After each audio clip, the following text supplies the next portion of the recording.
Chapter 1. A God Among Us. Hurry, Inko! All Might exclaimed as he and his partner rushed through the burning debris of the forest where the unidentified object they had learned All for One was tracking had crashed. The hero and his heroine partner Gravity Girl had no idea what was in the crashed object, but if All for One wanted it, they knew they couldn't let him have it. I found it, Toshi, she said, looking what looked like a rocket that was barely damaged from the crash. She saw an odd-looking diamond crest with a strange pattern on the front. Is that an S?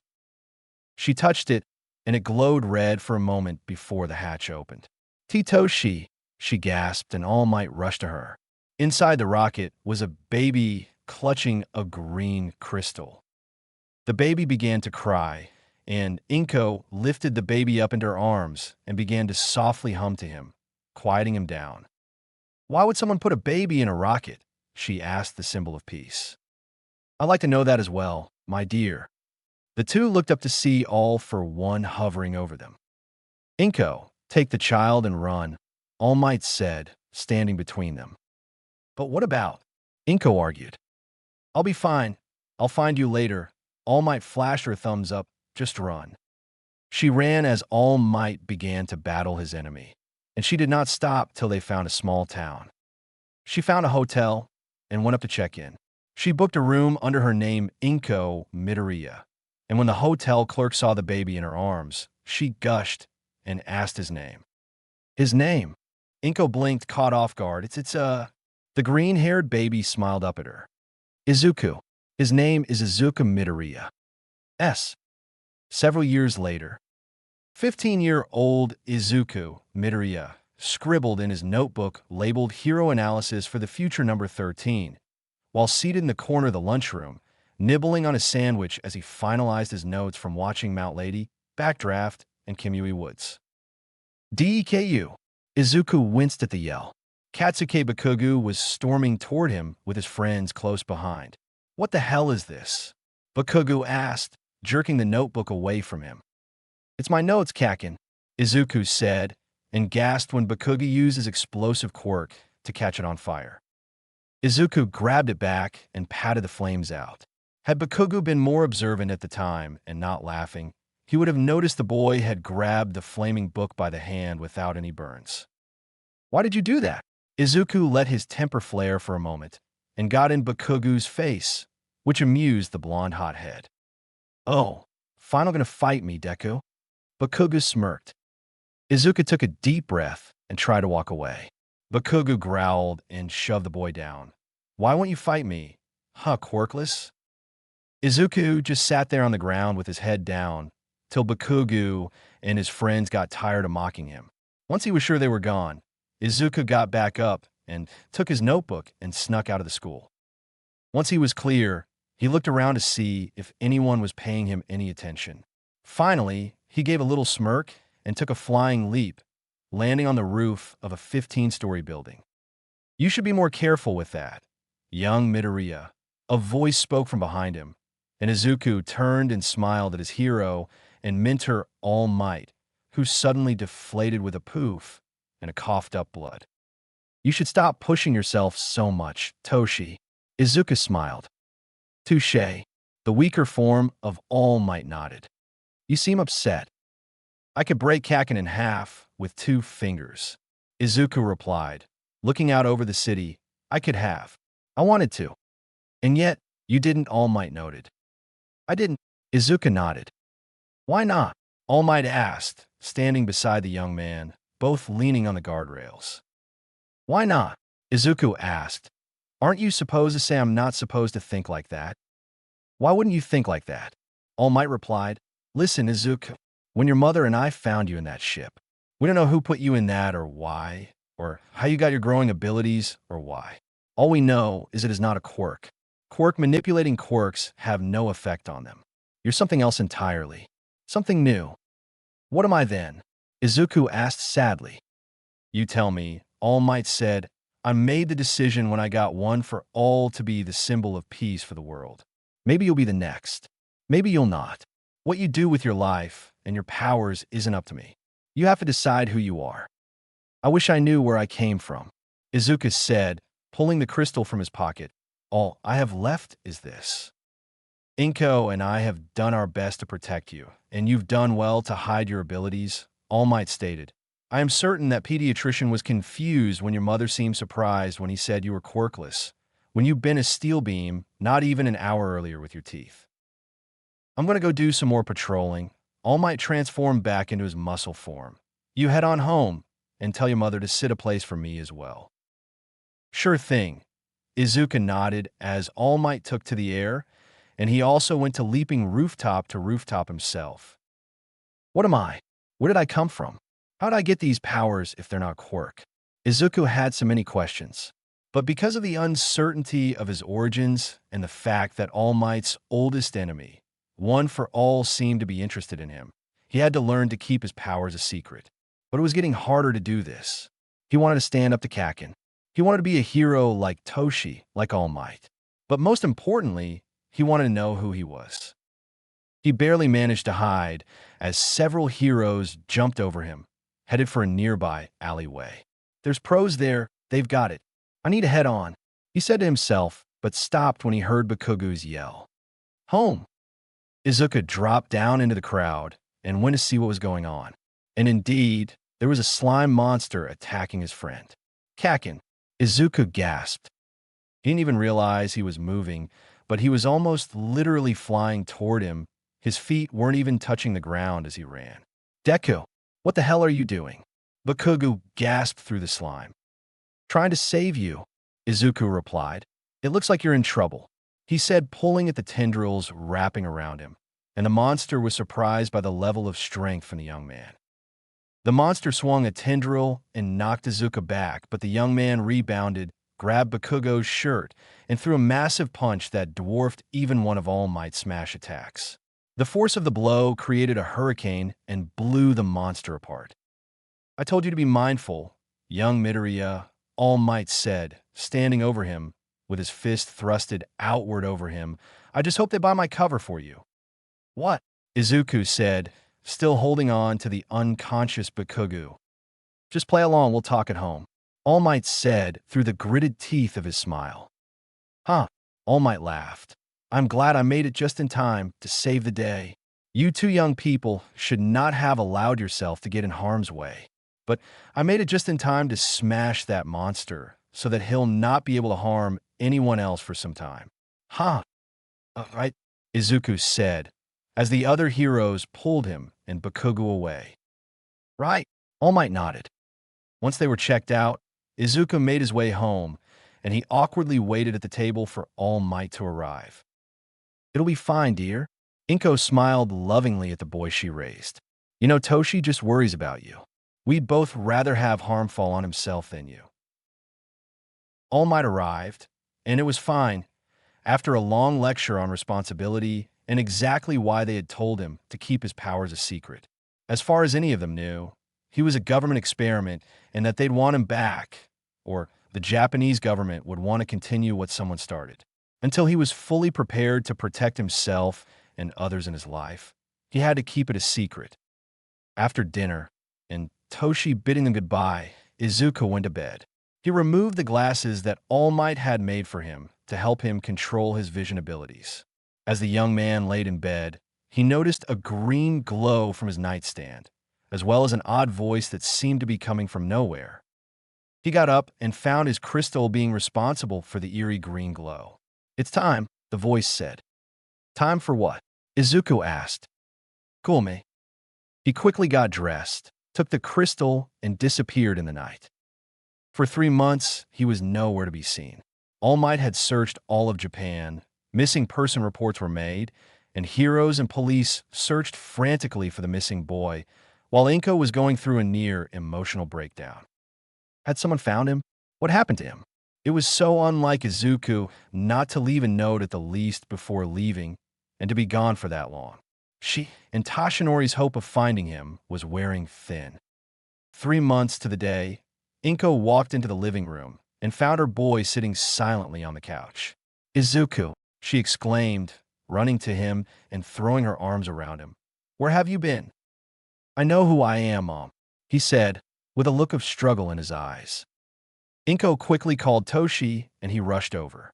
Start again at the beginning, Inko said, and All Might nodded. My name is Kal-El. Well, my name is Izuku Midoriya. He touched his mother's hand, but I was born Kal-El. From the planet Krypton. The planet was destroyed a long time ago, and my parents put me in a rocket to save me. I was the only survivor. They sent me here because the yellow sun here would give me abilities that would give me a better chance at surviving. And the courts had already started to show up, so they figured I would blend in. My father, Izuku, said he told me to live among the people here so that I could see how to use my gifts as they are meant to be used. What do you think about that, young Midoriya? Toshi asked. I don't know. Izuku smiled softly. I always wanted to be a hero, but this is big. I need a long time to process this. And it's not like there are not plenty of heroes already. So, what are you going to do now then? Inko asked curiously. I guess I'll watch. Izuku nodded. Several years later, at the Diripure Edo, one of Japan's finest newspapers, staff were running all over the place trying to make deadline. Midoriya, Kohei Horikoshi yelled across the bullpen. Yeah, Chief. Izuku Midoriya looked up from his desk, pushing the glasses up on his nose. Where's the analysis of that heroine who helped get all those ritzy people off that sinking yacht last weekend? Froggy or something? Kohei asked. And don't call me Chief. Froppy, sir, Izuku said, and I'm almost finished. I do have an idea for a story, thinking it could be front-page worthy.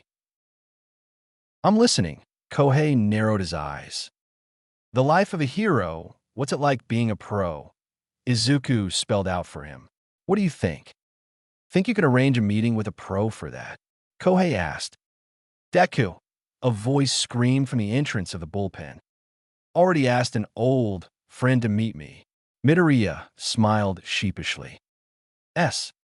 First, I don't have time for your bullshit, Bakugo said sitting across from Izuku's desk, his feet planted firmly on top as he reclined. Second, I can't even if I did. Why not? Izuku asked. Shit, Bakugo snorted. Apparently my agency thinks I curse too much, so I'm not allowed to do interviews anymore. Can you believe that bullshit? That is a surprise. Izuku faked a smile. I know someone who might be willing to help your pain in the ass out, though, Bakugo said, grabbing his phone and texting. Hold on. All right, you're on. You can meet her at the coffee shop across from the agency's main office on 5th.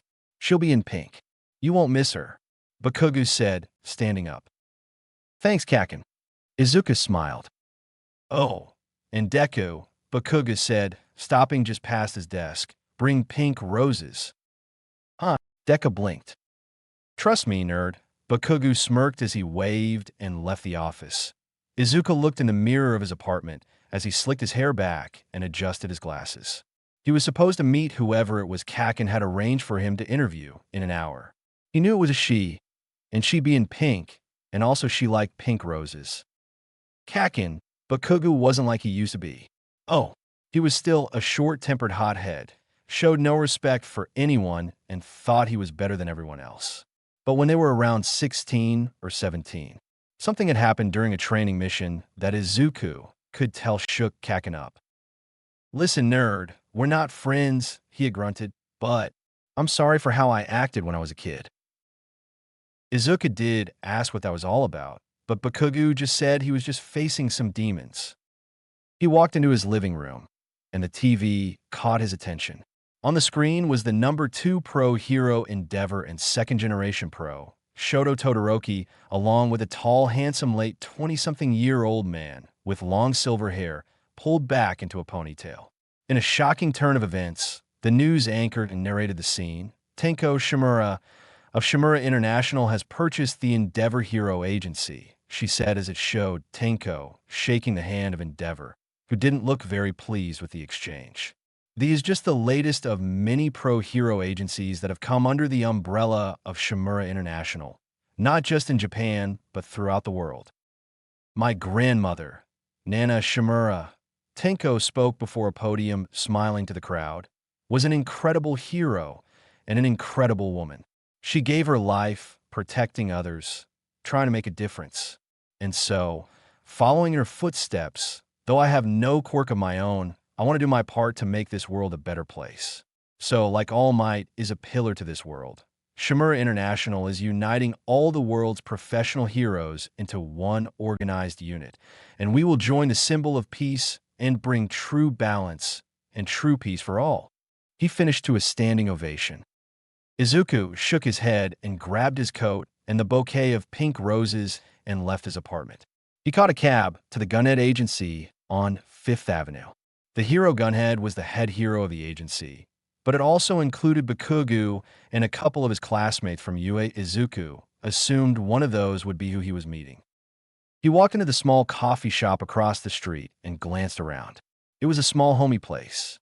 Izuku was surprised to find that it didn't even have anything hero-related. Most businesses next to hero agencies always tend to be hero-themed to cash in on the heroes that were just nearby. It was just an old-school, relaxing coffee shop. His eyes finally fell on who he was looking for. She was a beautiful young woman, about his age. She had short bobbed hair, and her hero costume was black and pink, and while it was relatively modest, it still showed her curves off to the world. She was seated at a two-person table with her mocha and a pink visor sitting on the table before her. "You're Uravity," Izuku blurted out as he approached her and mentally kicked himself. The girl glanced up at him and studied him for a moment before her eyes widened. "You're Deku." He deflated slightly. Yeah, I guess Kakin talked about me." Izuku scratched his head. "One of his childhood best friends, great guy, and, I quote," she said, adding air quotes with her fingers, "the only reporter worth a damn in this whole shitty country." What and what? Izuku blinked. "Have a seat," she smiled. "I ordered for you ahead of time, but Kuga said you like extra black coffee." Izuku sat down and saw the mug before him. "Sure do." He faked a smile as he picked up and drank what he could only describe as tar. "Good stuff." "And these are for you." Izuku coughed before holding out the flowers. The girl blinked before flashing him a brilliant smile and took them. "Oh, they're beautiful. Thank you." She breathed in their scent before tapping them with her fingers and let them float above them. "Gravity manipulation is handier than I imagine," Izuku said, looking at the floating bouquet. "Making 12 flowers float is probably next to nothing compared to the sinking yacht you levitated a year and a half ago." "See, I'm used to guys just gawking at my powers and my costume," Uravity said. "You understand what I can do and have done your homework. You are smart. This is a nice change." "Thank you, Miss Uravity." Izuku blushed, which caused Uravity to smile more. "Please call me Ochako Uraraka," Uravity introduced. "Deku isn't really my name either, just what Kakin. Bakugi uses to make fun of me." Izuku nodded. "My name's Izuku Midoriya." Ochako nodded. "I really like Deku though, sounds like I can do it. I don't know, it just seems really cool to me." "Deku is fine," Izuku squeaked. "Bakugi said you've done some crazy dangerous things to get a story." Ochako leaned toward him. "So, I guess talking to girl is next to nothing to being at Ground Zero when the coalition of heroes took down the main league of villains' headquarters in central Japan, being right in the middle of everything, dodging quirks and bullets just to get the full story." Izuku flushed. "Done my homework, too?" Ochako winked. "So tell me, are you man or Superman?"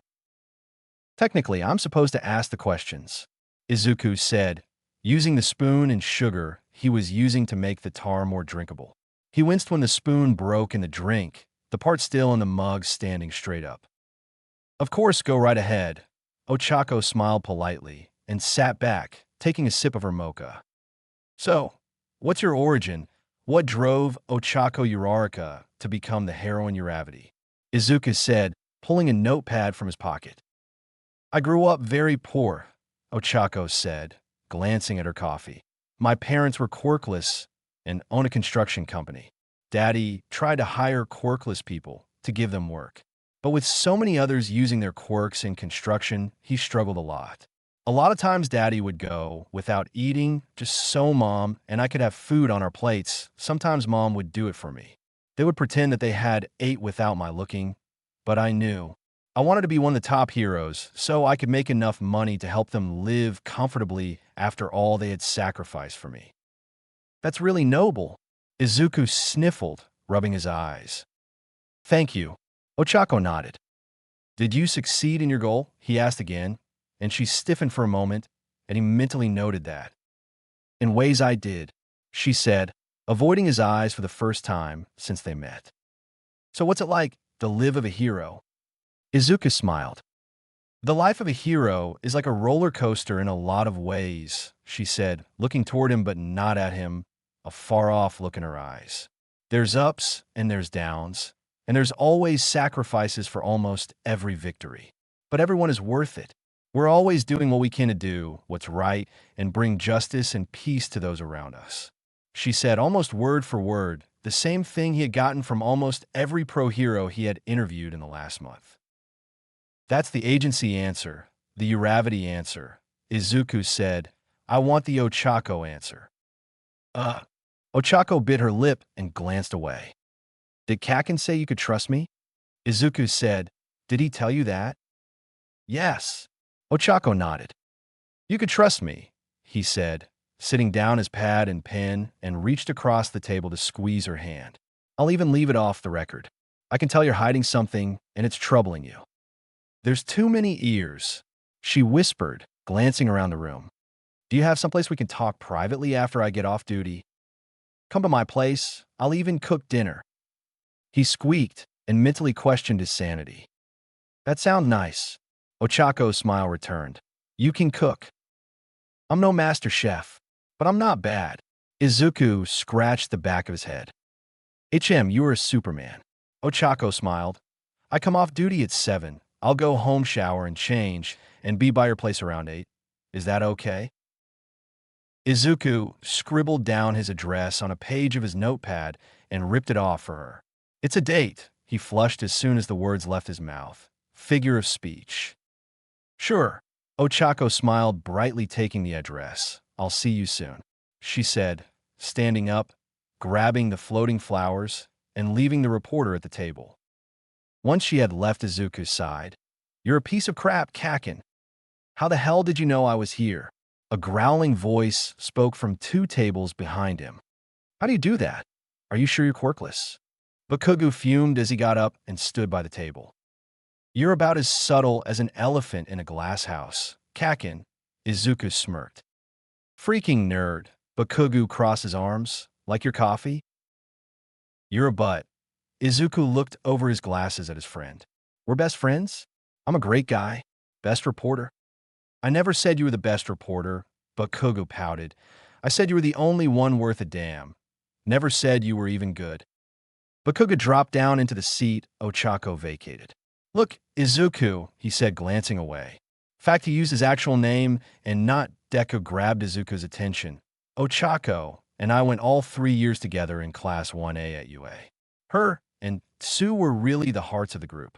We even tried to have a thing about second year. As you are perfectly aware, not many can put up with a man like me. He narrowed his eyes at Izuku's eye roll. She's good, and I do not mean as a hero. I mean as a person. She is good. I have a hunch what it is that is troubling her. And I didn't fix you up to be a reporter and make some damn story for the front page. My friend needs a friend, and I can't be what she need. But I know you can. Don't screw this up, or I'll blow you up. Bakugo finally looked up to see Izuku staring at him with a little smile. What? Nothing, nothing, Izuku waved. You just almost sounded like you actually had soul. Izuku shot up as soon as the snarl left Bakugu's throat. Gotta go. You better run, nerd. Bakugu yelled behind the retreating Izuku. Later that evening, Izuku was busy in his kitchen working on the final touches of the Nikujiga he had been simmering all afternoon. He blinked when he heard his doorbell. He answered and found Ochako standing there wearing a pink sundress. Hey, they said in unison. Come on in. Izuku smiled and motioned her inside. Make yourself at home while I finish up dinner, he said, pushing his glasses up on his nose. She nodded and began glancing around the apartment. That smells delightful, Deco, Ochako said, finding the photos on the mantel. The older woman with him, she assumed, was his mother, and the thin, sickly man she assumed was his father. But to her surprise, there were several photos of him with All Might. "Are these your parents?" Ochako asked, and he glanced to see what she was looking at. "That's my mom, and Tashinori. You might as well be my dad," Izuku replied. "And All Might? How do you know him?" she asked and blinked when he squeaked. "Oh, my mom used to be one of his sidekicks before she adopted me. He was around a lot growing up, too." "You're adopted?"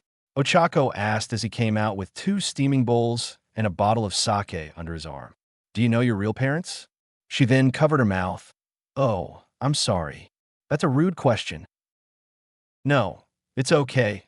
Izuku smiled as he placed the bowl before her at his table and poured her a small amount of sake. "I didn't find out about them till I was high school. I found out that they both died saving me as a baby." "I'm sorry." Ochako smiled sadly at him. "It's okay. They would be happy with how Mom and Toshi raised me." Deku smiled back at her. "I couldn't ask for better parents, but I've learned a lot of what my real dad believed. He believed a child could go beyond the restraints society placed on them, that they could aspire to something even greater." Izuku noticed this made her glance away, but she quickly changed the subject to lessons her dad had taught her, and other small talk and praise for Izuku culinary skills were exchanged as they ate their dinner. As they realized they had finished their meal, Izuku glanced up at the young woman. "So what is it you couldn't tell me at the coffee shop? I promise I won't put it in the story." Ochako sighed and stood up and paced a moment before sitting down on his couch. "Ochako," Izuku asked, coming to sit beside her. "It's a show," she said softly. "What?" Izuku blinked. "It's all a damn show," she said as tears began to bubble in her eyes. "It's not like how it was when All Might was fully active. The agencies have taken more and more control, especially since Shimura has taken control of most of them. The agencies are the ones in real control. I don't know how, but villains are even being manipulated. The agencies decide who are the heroes and who are the villains. They decide who we fight and who we help. They decide who we save and who we let die." "Whoa!" Izuku shook his head. "Why doesn't anyone do something?" "I want to. I so want to." She sniffled, "but they'll do something to my parents if I don't just go along with the puppet strings. I can't risk them, Deku. I don't know what to do." She covered her face in her hands and softly cried. "I'm a hero, Deku. But who is out there that can save a hero?" Izuku just wrapped her in his arms, and she cried into his shoulder. They stayed like that for some time. "I'm so sorry," Ochako said, noticing his tear-stained shirt. "I ruined your shirt." "It's fine, don't worry about it. I'm here anytime you need a shoulder."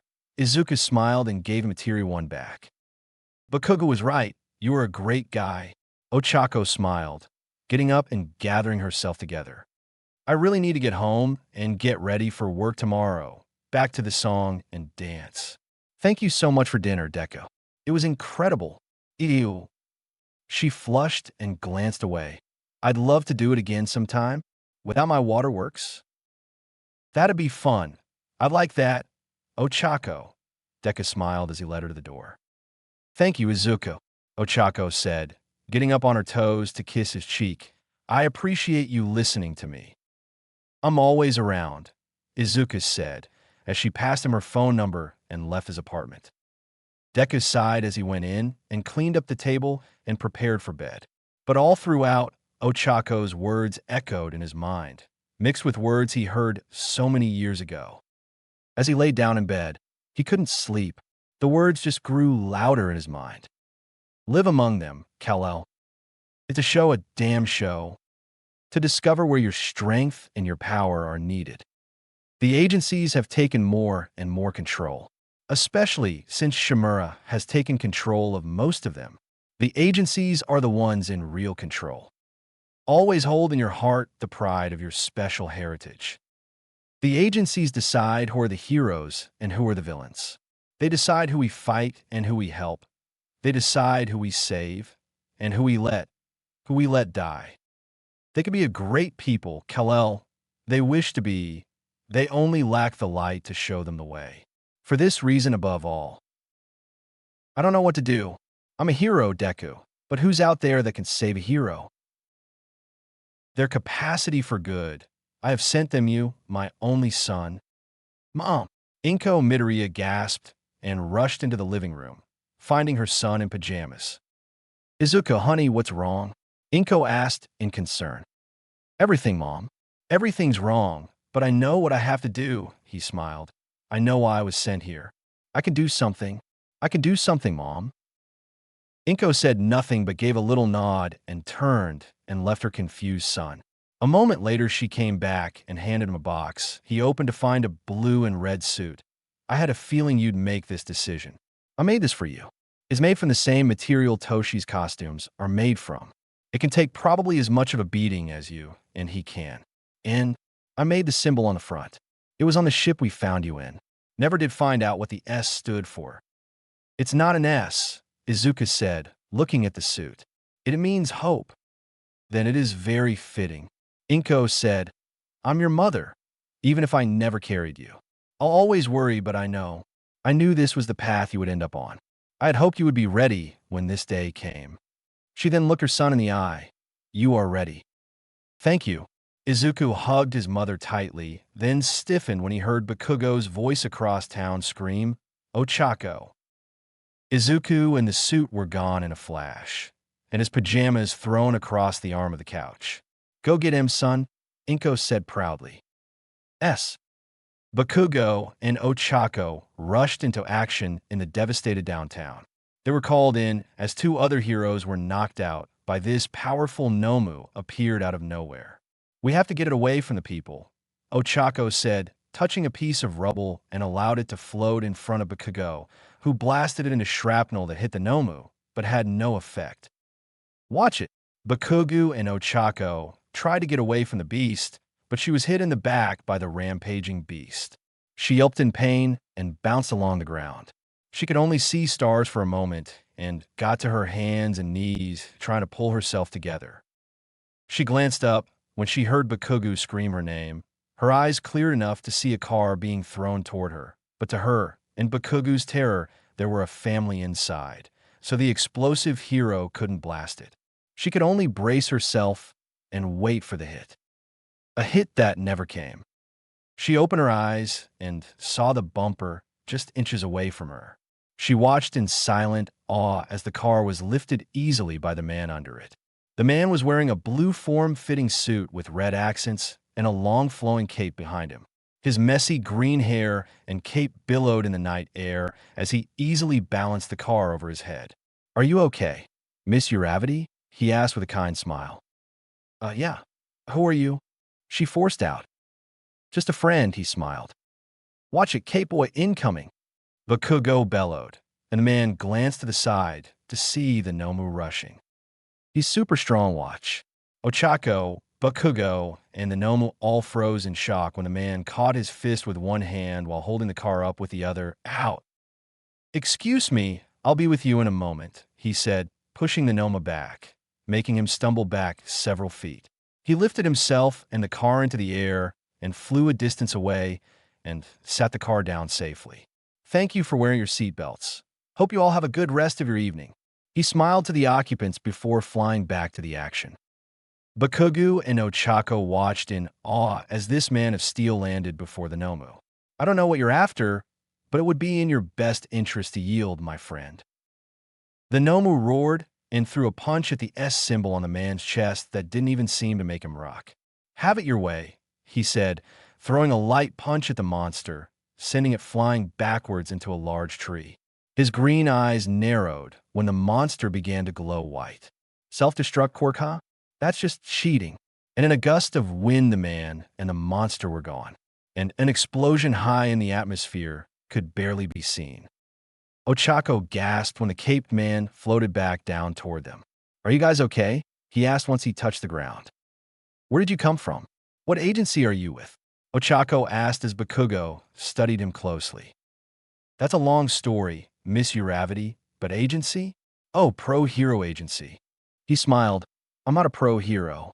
As I said, I'm just a friend, trying to help. I'm not in any agency. You can't just, they'll not let you just do that. Ochako motioned to where the fight took place. He gave her a wink. They can try. Have a good night, Miss Uravity, Lord Explosion, he said, flying high into the sky. Uravity, Lord Explosion. Uravity turned to see the reporters coming. Who was that? That, she said, glancing up the way he had disappeared into the night. That was a Superman, she said as Bakugu just glared into the sky. S. Toshi said he would talk more about your new side job once he gets back from the States, Inko said as Izuku sat on the couch drinking some coffee. He adjusted his glasses as he looked at his mother. It feels good, like I've found what I'm looking for, Izuku said, looking at his coffee. Talking about being Superman or spending time with that young lady, Inko sipped at her own. How did you know about that? And Superman? Izuku blinked at his mother. You asked what the best meal would be to prepare for someone coming to visit. Inko smiled. I may be getting old, but I'm not stupid. As for Superman, she flipped on the TV with footage of him flying into the sky before disappearing with the news anchors calling him Superman. It seems the pro-hero Uravity gave you a name, son. She then looked at the TV. I just hope no one recognizes you without the special glasses and different hairstyle. I'm sure no one. Deku winced when someone began hammering on his mother's door. Inko answered and Bakugu stormed in. I knew I would find you here, nerd, the blonde bellowed as he stomped up to his childhood friend. Can I help you, Kakin? Izuku smiled. Yeah, you sure as shit can, he growled. What the hell was that? Language, Katsuke, Inko scolded. Im sorimon. He ducked before turning back. What was that? What was what? Izuku played dumb. You're supposed to be quirkless, Bakugu accused. I am quirkless, Izuku nodded. You lifted a car. You flew. You took a blow that would have bent steel. You threw around a Nomu that took my howitzer, and then flew the damn thing into the ionosphere and took an explosion that would have leveled Osaka. And you have the balls to say you're quirkless? I am quirkless, Izuku replied. I know what I saw. You may have confused the whole dong world, but you haven't fooled me. I know your face. And even All Might isn't that dong polite, Bakugu said, glancing up at Izuku's mother every time he almost cursed. I'm just a mild-mannered reporter for a great metropolitan newspaper, he sat back. Nobody is going to believe you. Shit, Deku, I'm not going to squeal on you. Bakugu sat down roughly. Ochako would kill me. But level with me. You can't be quirkless. I appreciate that, more than you know, Kakin. But I am quirkless. If they did a test on me right this second, they would not detect a single quirk. Izuku nodded. I'm actually an alien. Bullshit, there's no such thing. Bakugu narrowed his eyes. I'm from the planet Krypton, light years away. It was destroyed hundreds of years ago. My real parents sent me away to save my life. They picked Earth because the yellow sun rays and weaker gravity would cause my body to develop different abilities. But my abilities, they're not quirks. It's deeper genetics. You're serious? Bakugu said after studying his friend for a moment. Holy shit. Inko placed a bottle of sake and a glass before him. But Bakugu ignored the glass and took a swig from the bottle. Thanks. Don't mention it, son. I needed 2 bottles after Izuku told me about where he came from, too. Inko replied. So, what's the deal with the whole Superman thing? You said you weren't in an agency. Bakugu took another swig. Are you going to join one? No. Izuku shook his head. No agencies. I'm going to do what I can to help everyone, everywhere I can. Ochako told me about how the agencies are pushing more controls, chaining you all to do what they want. Someone has to stand up and help save the heroes. So, what? You're just going to step up in that flippy red cape and change the world. Bakugu held out his arms. Shit, that is your plan, isn't it? Bakugu looked up at Inko. You got another bottle?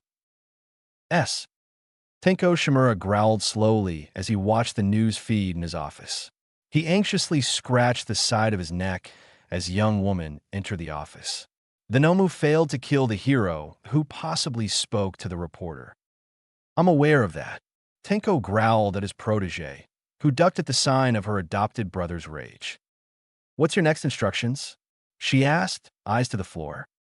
Hire her father's construction company as primary construction for the new central agency office. He smirked darkly, then arrange an accident.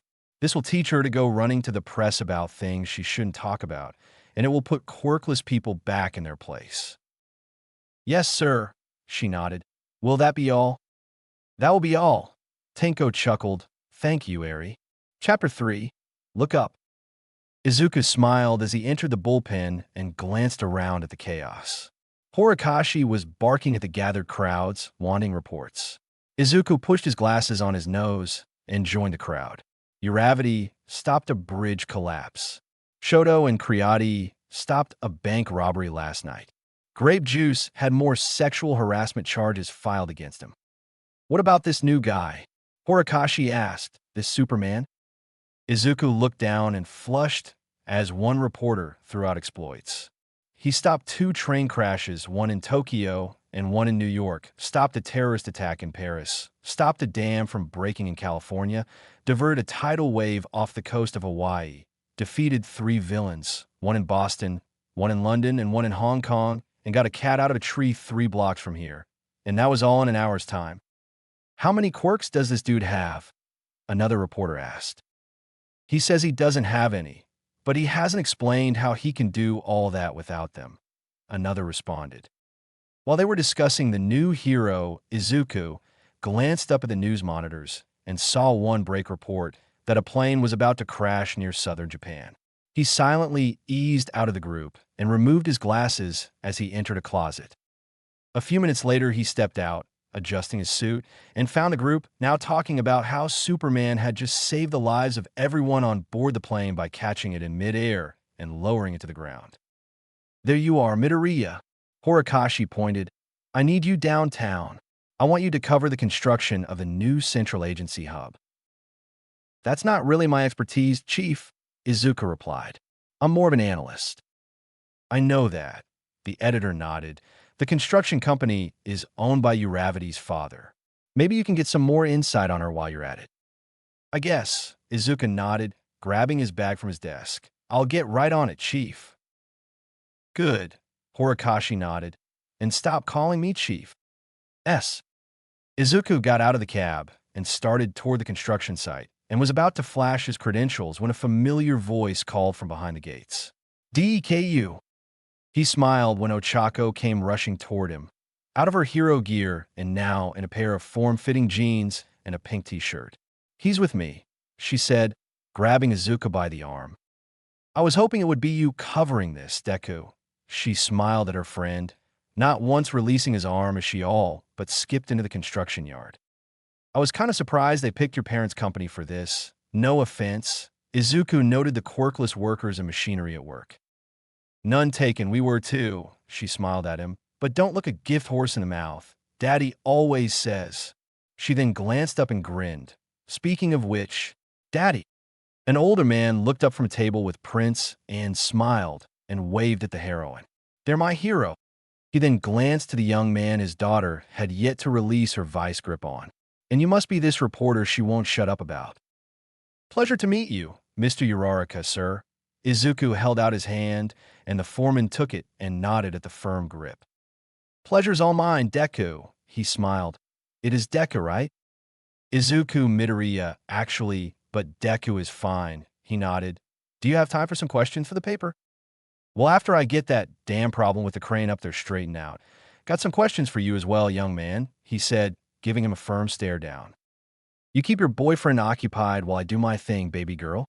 Mr. Uraraka asked, and both Ochako and Izuku flushed. We're just friends, Daddy. Ochako choked out, finally letting go of Izuku's arm. Sure, it always starts that way, he chuckled in reply. Next we know, I'll be paying for a wedding. He shook his head. I'll be back soon as I get this piece of junk working again. So, Izuku said, breaking the awkward silence, what do you really think about this? The smile and color faded from Ochako's face. I hate it. She took a deep breath. When this is done, the chains will be fixed right here.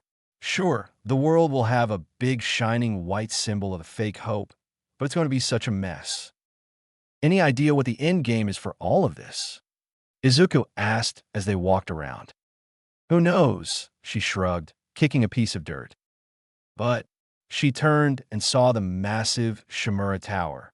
There's a reason he made his home the tallest building in the city. He loves to look down on those he feels are under him. Izuku frowned and stared at the tower. He lowered his glasses slightly and zoomed in to see Tenko Shimura watching the sight closely, as if he was waiting for something.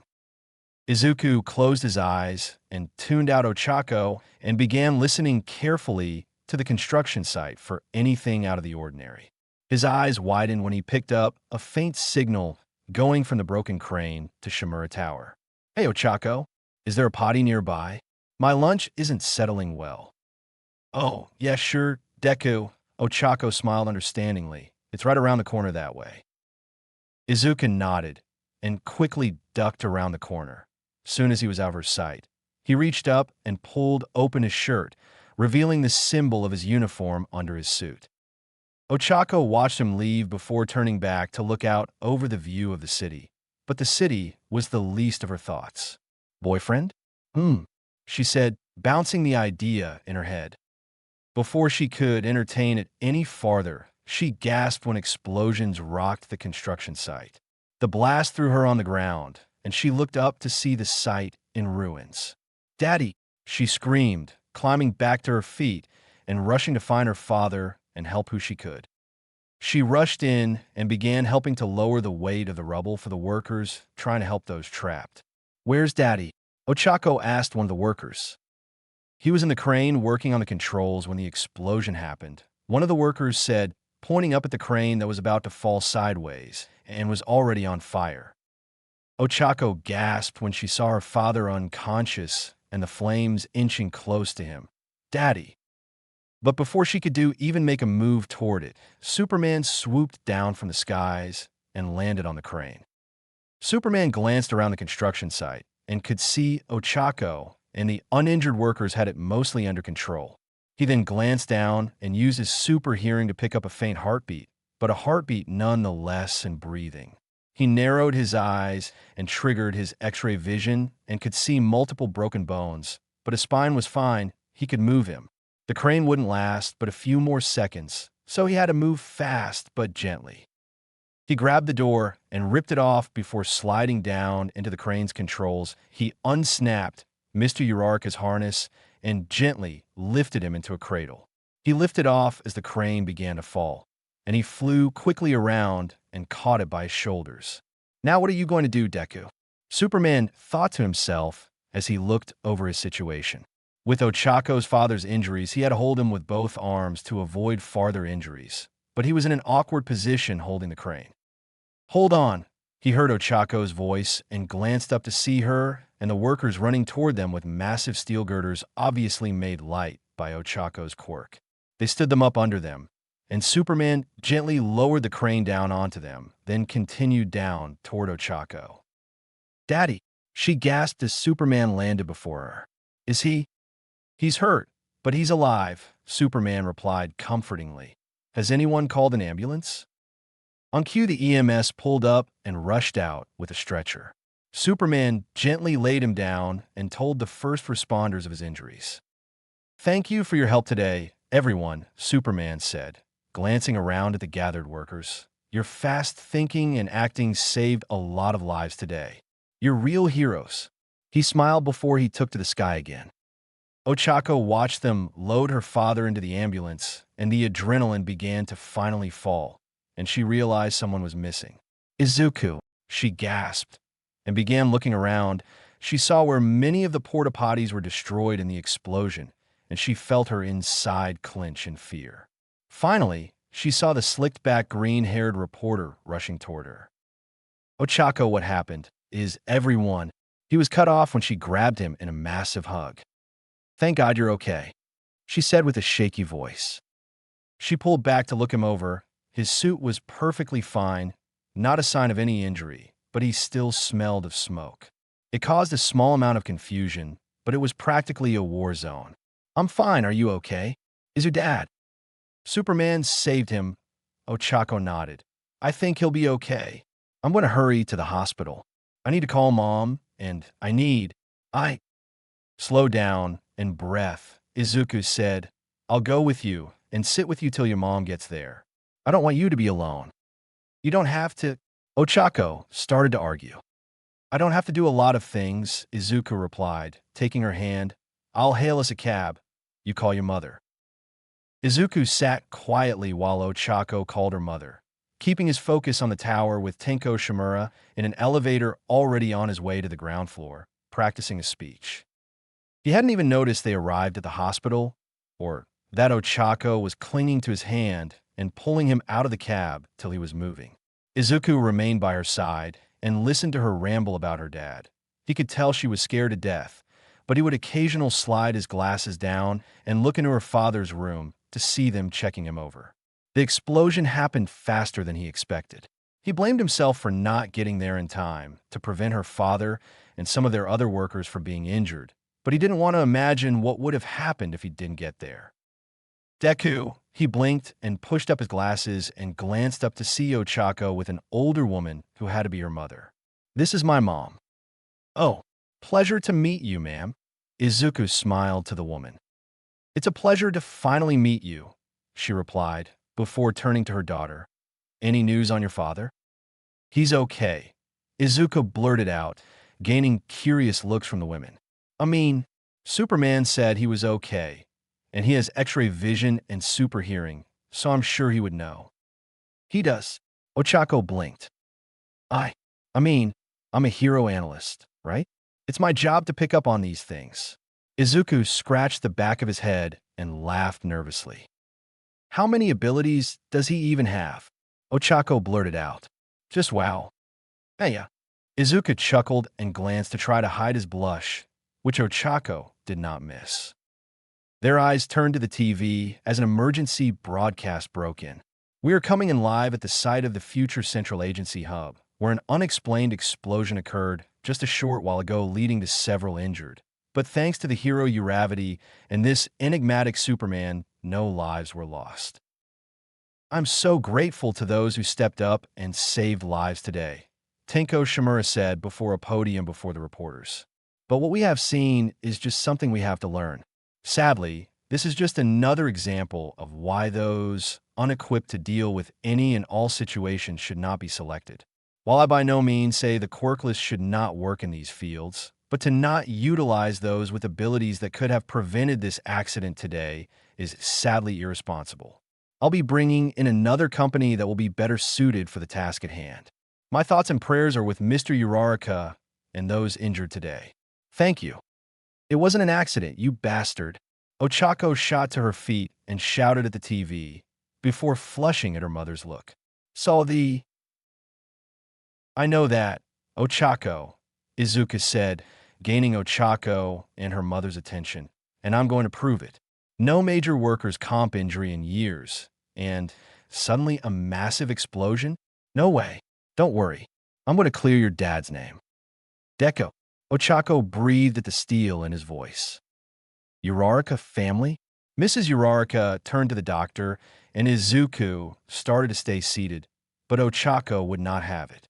She grabbed his hand and pulled him along. His arm is broken in 3 places, his ankle is going to need some screws put in, and he has some minor burns. If Superman hadn't got him out of there when he did, the fall would have been the least of his problems. The doctor explained. So, when can I get back to work? Mr. Uraraka's voice broke in, and the 2 women rushed to his side, hugging and kissing him, thankful he was all right. I am all right, I promise, he said, embarrassed by the attention. They stopped for a moment when they heard sniffling and glanced up to see Izuku silently sobbing. Deku, it's just a beautiful moment, he said, wiping his eyes.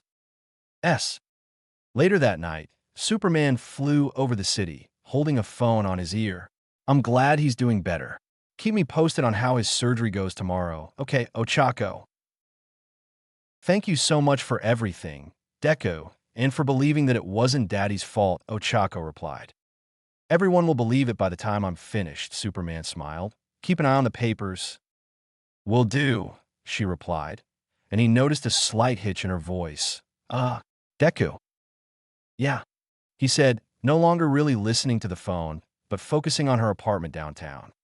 Tomorrow night, I mean, if Daddy's surgery goes like they expect, she said, nervousness showing in her voice. Would you like to have dinner? Like a date? His eyes widened for a moment. I mean, you don't have to. It's silly. Just you've been there for me lately and I. Sure. Ochako. Just call me tomorrow and we'll work out the details, okay? He couldn't contain the smile. Great. I mean, that's good. We'll do it. I mean, make plans. She stammered. Thank you for everything, Deku. Good night. Good night, Ochako, he replied, hearing her hang up the phone. Then he heard her shouting yes from her apartment. He had one more job to do before he called it a night himself. Tenko Shimura fumed at footage of Superman saving the day again. This wild card was becoming a problem, but he's dealt with worse problems. His sensei taught him well.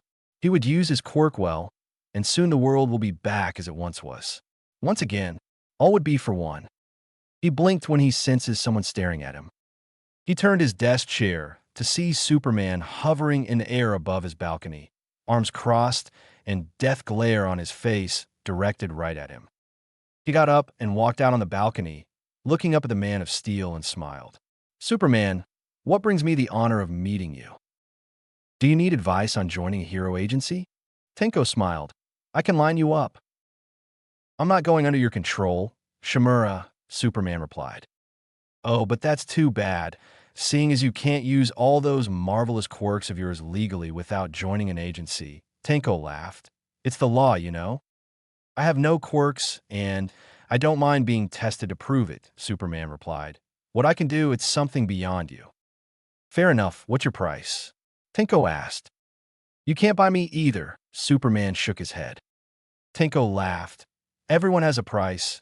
It's seldom as money. MT Lady loves her fame and beauty. Midnight. Rather not talk about that one. Wives, husbands, children, family. Even All Might has a price. So what's yours, I wonder? You're constantly saving your gravity? Is it the lovely Ochako? He noticed a slight flash in the hero's eyes. My price. Superman smirked. You gone from power? Oh, but that's impossible. Tenko chuckled. Everything below me, he motioned to the city. I control it all. The businesses, everyone works for me whether they know or not.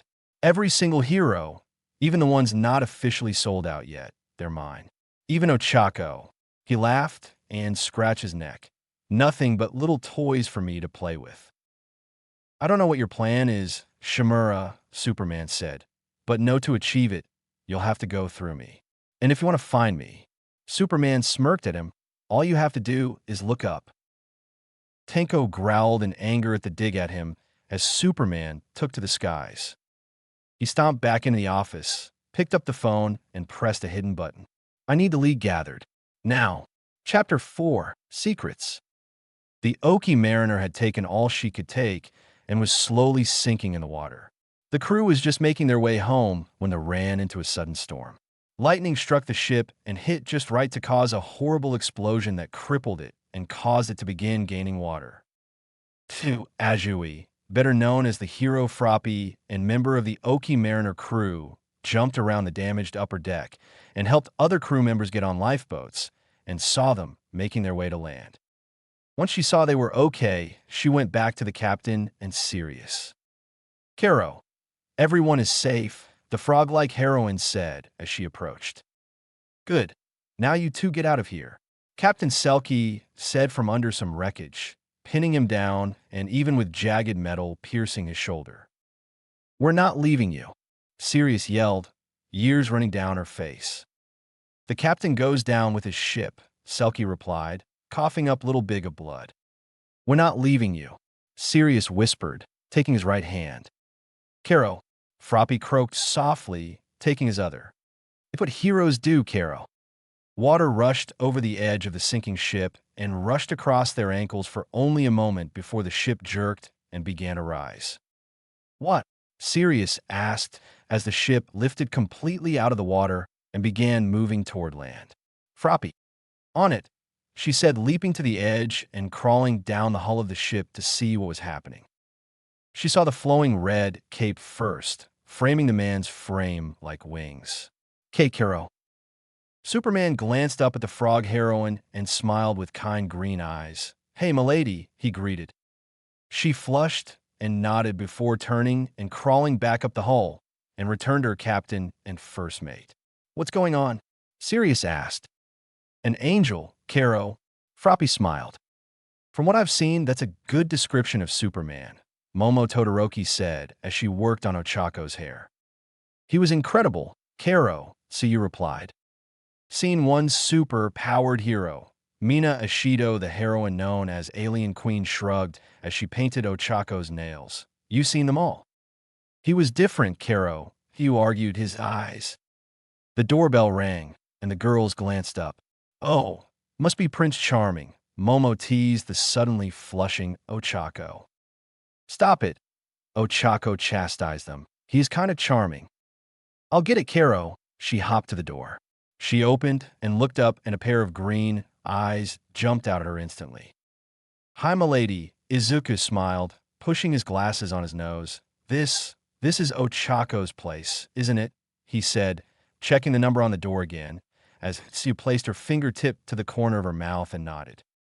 "Izuku." He heard from inside, and he stepped in, and his eyes widened at the pretty pink dress and perfect amount of makeup to make Ochako look even prettier than ever. "These are my friends, Sue, Mina, and Momo." Froppy, Alien Queen, and Kriati. Izuku smiled at the two, the three eyes widened at the easy recognition. "I'm a fan." He grinned. "It's an honor." "He is a charmer." Mina nudged Ochako, and Momo rolled her eyes. So you never stopped staring. "Well, the cab's waiting. You ready for your night on the town, Ochako?" Izuku smiled, and she started to take his arm, but stepped back a moment. "I forgot my purse. I'll be right back." She went to her bedroom with Momo and Mina in tow, likely to get some last-minute advice. Izuku blinked when Tsuyu walked up with a tilted head. "Thank you," she smiled up at him, "for saving us." I don't know what you're talking about," Izuku squeaked. "Don't worry, Caro," she nodded. "Your secret is safe. But I wouldn't keep it from her long. She really likes you, Caro." Meanwhile, in the bedroom, Momo spoke to Ochako as she checked her purse. "If it goes south, text me SOS, and I'll call in a fake emergency to get you out," Momo replied. "And I put a couple condoms in your purse if things don't go south," Mina added, causing Ochako to flush. "Mina," she chastised, turning to the pink-skinned heroine. "Just if it's good, don't waste time." She glanced away, like I did. "You can't keep letting what happened to him haunt you, Mina," Ochako said sadly, reaching out to her friend. "You wouldn't want that." Mina nodded, then forced a smile. "Don't let my sulking ruin your date, go. Have fun." Ochako looked uncertain, but finally nodded and rejoined Izuku, taking his arm. "Shall we?"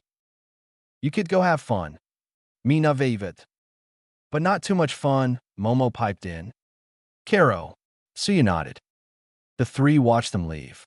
"He did seem like a nice guy," Momo noted. "Not hard on the eyes, either," Mina agreed. "He's super, Caro," Tsuyu said, and chuckled to herself. Izuku and Ochako laughed loudly at their table by the window, overlooking the city as she shared another story from her UA days. "Sounds like you had an interesting class," Izuku smiled. "Makes me wish I had a quirk so I could have gone in with Kakin. Who knows, maybe I would have been in your class too. Who knows? Who knows what all would have been different if we had someone as observant as you there," Ochako nodded. "How do you know the hot head anyway?" "We grew up together when he got his quirk, and we didn't get along as well," Izuku shrugged. "Year or so after he left for UA, we met back up. Made peace. Not sure what happened. Never did pry. And Kakin was never one for feelings and talks." "You can say that again." Ochako shook her head. "I tried to date him." "You and Kakin?" Izuku blinked. "I'm sorry, but what?" Ochako sighed. "He saved me during our entrance exam, blew a giant robot to smithereens, and I was young and a little sheltered. He was the textbook bad boy. We had some fun, but yeah, oil and water. Just didn't work. I don't regret it. Live and learn, Daddy always said. But after that, I put dating aside and focused on becoming Uravity. Figured I'd wait for the right match to come along. And Here we are, she said with a wink. Izuku chuckled awkwardly as she took another sip of wine. I know you know all about how I became Uravity. I read the article. Well done, by the way. And thank you for not putting the other stuff we talked about in there. He nodded before she continued. So what made you become a reporter? Your analyzing skills would have got you in the support class at UA Easy. Guess I just kind of went with the flow for several years. And that's just where I ended up, Izuku replied. Took me a while to figure out what I was going to be. Cool. Seems like you found your calling. Ochako nodded. You're really good. She then took a thoughtful look, but Kugu was it for me. So, you know my history. Any evil or crazy exes I need to know about? I dated a mermaid once, Izuku replied. Kidding, I was always kind of an outsider, so I didn't even really have many friends, let alone a girlfriend. She smiled a little, and Izuku suddenly remembered. How's your dad? Ochako laughed a little. He's feeling better, which means he's trying to be more active, which is driving Mom and the nurses at the hospital insane. I figure he'll get to come home anytime. I've got some leads I'm following up on, he said. I'm going to prove it was a setup. Deku, she started, but was interrupted by the entire building shaking. The couple jumped from their table and ran to the window and saw a group outside causing destruction. The League of Villains. Ochako growled. She then turned to Izuku. I've got to go change and get to work. Promise me you won't do anything crazy and get hurt. She asked desperately. I won't get hurt. I promise. Izuku nodded. She stared for a moment before moving in to give him a quick kiss on the cheek. I'll be back for dessert. He watched her run toward the ladies' room and then glanced back at the group of villains. This looks like a job, he said, walking toward the men's room, pulling off his glasses as he went. Where's this Kate boy at? Twice grunted, looking around. This is getting boring. I'm with Twice, Himiko Toga said, looking at her fingernails. I hear he's an alien. Hope he tastes good. He'll be here. Dabi scratched his scarred face. Heads up, someone is coming, the masked reptilian villain said, but was cut off when Uravity punched him in the face. Wrong hero, Toga bouted. You jerks are interrupting my date, Uravity yelled, throwing a roundhouse at one of the many Twice clones in the street. Spinner was about to attack the angry girl from behind, but was caught by the back of the shirt and pulled away. Hope you don't mind me joining the fun, Ms. Uravity, said the newcomer. Superman, Uravity smiled. I'll cut you in half, Spinner yelled, swinging his jagged makeshift sword at Superman's chest, which shattered over his symbol. Spinner and Superman looked down at the broken pieces on the ground and handle still in the villain's hands. Sorry, Superman said. I hope that wasn't expensive. I got him, Twice said as he and his army of clones piled on top of him. He was only like that for a moment before Superman burst free, sending them flying. I don't got him. Ochako, Superman called out, moving faster than eyes could follow to get between Uravity and Toga, allowing the daggers to bounce harmlessly against his chest. He then moved quickly toward the villainess, but stopped when he heard an oddness to her heartbeat. It was weird, almost double. He looked up at her, gave a smile. Congratulations. He smiled, refusing to harm her, instead grabbing her and hanging her by the back of the shirt on a light pole. Man of steel, huh? Dabi asked. Steel melts. He yelled, launching a massive wave of blue flame that engulfed Superman. Once the flames lit up, Superman was couched down with his cape half burnt. He stood up and revealed he had grabbed Toga and shielded her. You jerk! Friendly fire! You piece of crap! Toga shouted at Dabi. Superman glanced down at his damaged cape, then looked up at Dabi. My mother made this for me. Superman shot toward the villain and shoulder slammed him through the wall into the neighboring museum. You got these guys? Superman asked Uravity, who nodded. I'll be back with him in a second. All the lights were off except the few little exhibit lights. Come out. It'll be easier on all of us, Superman said, entering a mineral exhibit. The room was illuminated by a green glow that made him a little lightheaded.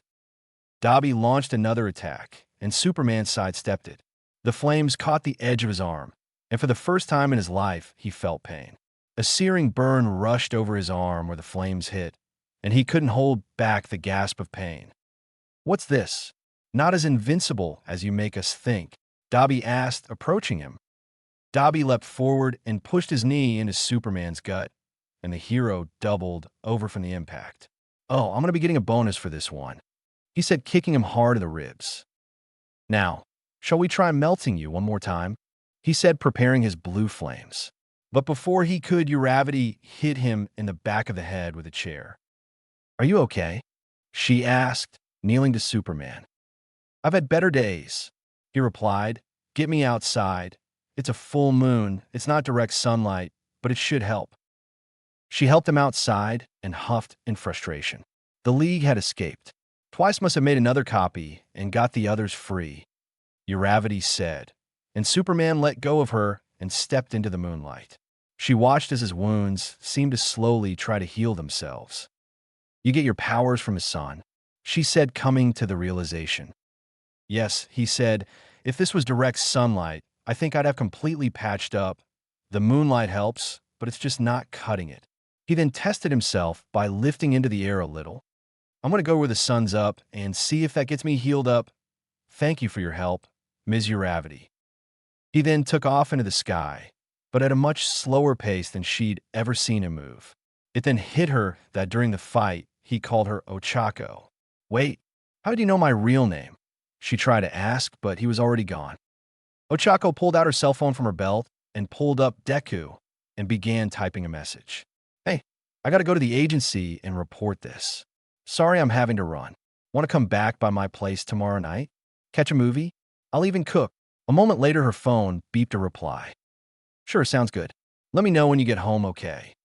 "He'll be a good boyfriend," Ochako smiled to herself. "I think I'll keep him." She then texted Momo, and next thing she knew, she was getting a group text by all three. Details. "Now, Karo." Ochako blinked. Did she really just text out Karo? S. Wasn't quite what I had planned, but it served its purpose. Tenko nodded to Dobby. "That will be all. I'll call you if I need you again. Have the League prepared. We move again soon." Dobby nodded and left his office. "So, my heroic friend, you can be hurt." Tenko chuckled. "I'll use your quirk well, Sensei. All for one, it's been too long since we've met a challenge." "Sometimes, you do have to take matters in your own hands," Tenko said, opening his desk drawer and pulled out an amputated human hand and placed it over his face like a mask. Chapter 5. Revelations. Katsuke Bakugu always prided himself as a light sleeper, which is why he got an apartment on the top floor of his apartment complex, so that the sound from the streets wouldn't disturb one of his favorite pastimes of sleeping. Top, top, top. His eye twitched, but he made himself keep his eyes closed. Top, top, top. "What do you want, nerd?" Bakugu shot up in bed and turned to the window where Superman was hovering, frozen mid-tap. The fiery hero opened the window and his old friend climbed in. "What?" he growled, then noticed the damage to the super suit. "The hell happened to you?" "I need you to do something," Izuku said. "I don't have time for your shit, Deku." Bakugu crossed his arms. "I need you to hit me," he interrupted him. "Run that by one more time." Bakugo blinked in surprise. "I need you to punch me in the face, Kakin," Izuku nodded. "Is this a trick?" Bakugo eyed him cautiously. "During the fight tonight, I actually got hurt," Izuku explained. "Fight? What fight?" "You were on a date with Round Face." Bakugo narrowed his eyes. "Did you do something, nerd?" "The League of Villains showed up and we had to end the date early and fight bad guys." Izuku shrugged. "We're meeting again tomorrow night at her place." "Interesting," Bakugo nodded. "Interesting? What's in dash?" Izuku was cut off by a jab right to the face, but hurt Bakugo far more than him. Izuku felt nothing, but judging by the four-letter words of multiple languages flying out of the blonde's mouth as he cradled his fist, he wasn't so lucky. "Whatever the hell it was, you're good now. You son of a shit, that hurts." Bakugo cursed. "I didn't mean put your back into it," Izuku argued. "I wasn't going to pass up an open invitation." Bakuga hissed. I need to check at the fortress. Izuku glanced out the window. Fortress? Bakuga asked, but gasped when he suddenly found himself out of his pajamas and in his hero gear. Never do that again. Bakuga pointed a finger at his friend. Never do that again. I've been meaning to show this to you for a while, Kakin, Izuku said, taking a step toward him. Oh, hell no, you aren't flying me, Bakuga said, but next thing he knew, he felt a burst of speed and flying over the city, headed north with Izuku, holding him by one arm. I hate you so much right now. With Izuku's speed, it only took them minutes to reach the Arctic. The two lowered to the ground, and Bakuga stared at the massive crystal-like structure. What the hell? Did you actually travel to the north and made an ice castle? Back in junior high, remember when I disappeared for a while? Yeah, kind of. I, call it my fortress of solitude. Izuku scratched the back of his head. Whatever you say, Elsa. Bakuga rolled his eyes. Oh, let it go and come on. Izuku shook his head and led Bakuga to the entrance. Bakuga blinked when he saw dozens of hovering robots maintaining the interior. Welcome, Khaled, one said as it approached, then scanned Bakuga. Welcome, Kakin. This way, Izuku said, and he walked toward the central platform. You have a bunch of robots? Yet you call this place a fortress of solitude. Bakuga said as he followed, but taking in everything. They're not much for conversation, Izuku replied. The only one that really talks to me, and well, he's kind of stiff too, he said, placing a hand on the central platform, and it lit up in the shape of an S. A moment later, before them, a man who resembled an older Izuku appeared before them. Greetings, my son. Meet my dad, Jor-El, Izuku introduced before turning to the hologram. Father, I come with a question. Then we shall attempt to answer it together, my son. The hologram gave him full attention. During a fight earlier, I somehow lost my abilities, Izuku stated. Do you have any ideas? Your powers come from a combination of the solar energy from the yellow star, as well as the lower atmosphere of Earth compared to Krypton. There are only two possibilities. The hologram stated. First is you encountered red solar radiation or a stronger point of atmosphere, where you encountered a fragment from our home world irritated from the energy of Krypton's core during its explosion. A fragment of Krypton? Izuku asked curiously. It is possible. We have learned before the destruction of Krypton that the radiation from our world's core causes rapid and severe genetic damage to our specific DNA. During initial investigations in the weakening core, several Kryptonians lost their lives. It is reason to be, during the destruction of Krypton, debris could have made its way to Earth as you did. Kryptonite, eh? Bakuga chuckled, most powerful nerd in the world, and your weakness is a rock. Fitting. That would be a good name for it. Yes, the hologram nodded in agreement. Something to start looking into anyway. Izuku nodded. I need to talk to All Might about something too. Yeah. Bakuga eyed his friend. One of the villains tonight, Toga, Izuku said, she needs to be peacefully captured as soon as possible. Himiko Toga. She'll never come easy, Bakuga laughed. What makes you want to focus on her out of all the thugs? She's pregnant, and I doubt the League of Villains have access to good health care, Izuku said, and Bakuga stopped laughing immediately. You okay? Izuku asked his suddenly pale and unusually silent friend. Why, yeah, I'm good. Bakuga nodded. That's just a surprise. You sure? Izuku asked with concern. Your heart's racing? Stop scanning me, you nosy bastard. Bakuga stepped away. Get me back home so I can get some sleep and get to talk to the big guy. If you're sure, Izuku said. Hang on. Hang on to what? Bakuga asked, then gasped when what felt like a hurricane-force wind to his face, and he found himself in his apartment. He sat down roughly on the bed and didn't sleep any the rest of the night. Son of a S. Toshinori Yogi glanced up from his desk at the sound of a knock. Gomein, he called, pumping himself up into his All Might form. Izuku Midoriya smiled as he walked in. Young Midoriya. All Might grinned at the boy he helped raise. What brings you Hong Kong? Covering the annual Hero Summit. No, Toshi, I needed to talk about something, he said, glancing to the tall man in a suit also in the room. I don't think you ever met one of my former sidekicks, All Might said as the man stood up and approached him. Meet Sir Naitai. Pleasure to finally meet you, Izuku, Naitai said, locking eyes with the reporter and shook his hand. Naitai suddenly found himself in a ruined city. Rubble and fire was all around him. He glanced up when he heard running and saw Uravity in a torn costume and blood running down the side of her face from a cut on her forehead, but she didn't pay any attention to it. She was focused on something else at the epicenter of the destruction. Lord Explosion came stumbling out, his costume even more ragged and covered in blood, and one arm obviously broken. Bakugu, where's Deku? She said, but Bakugu grabbed her with his good arm. Don't look, Bakugu whispered, tears threatening the corners of his eyes. Bakugu. She looked up at him fearfully. Izuku.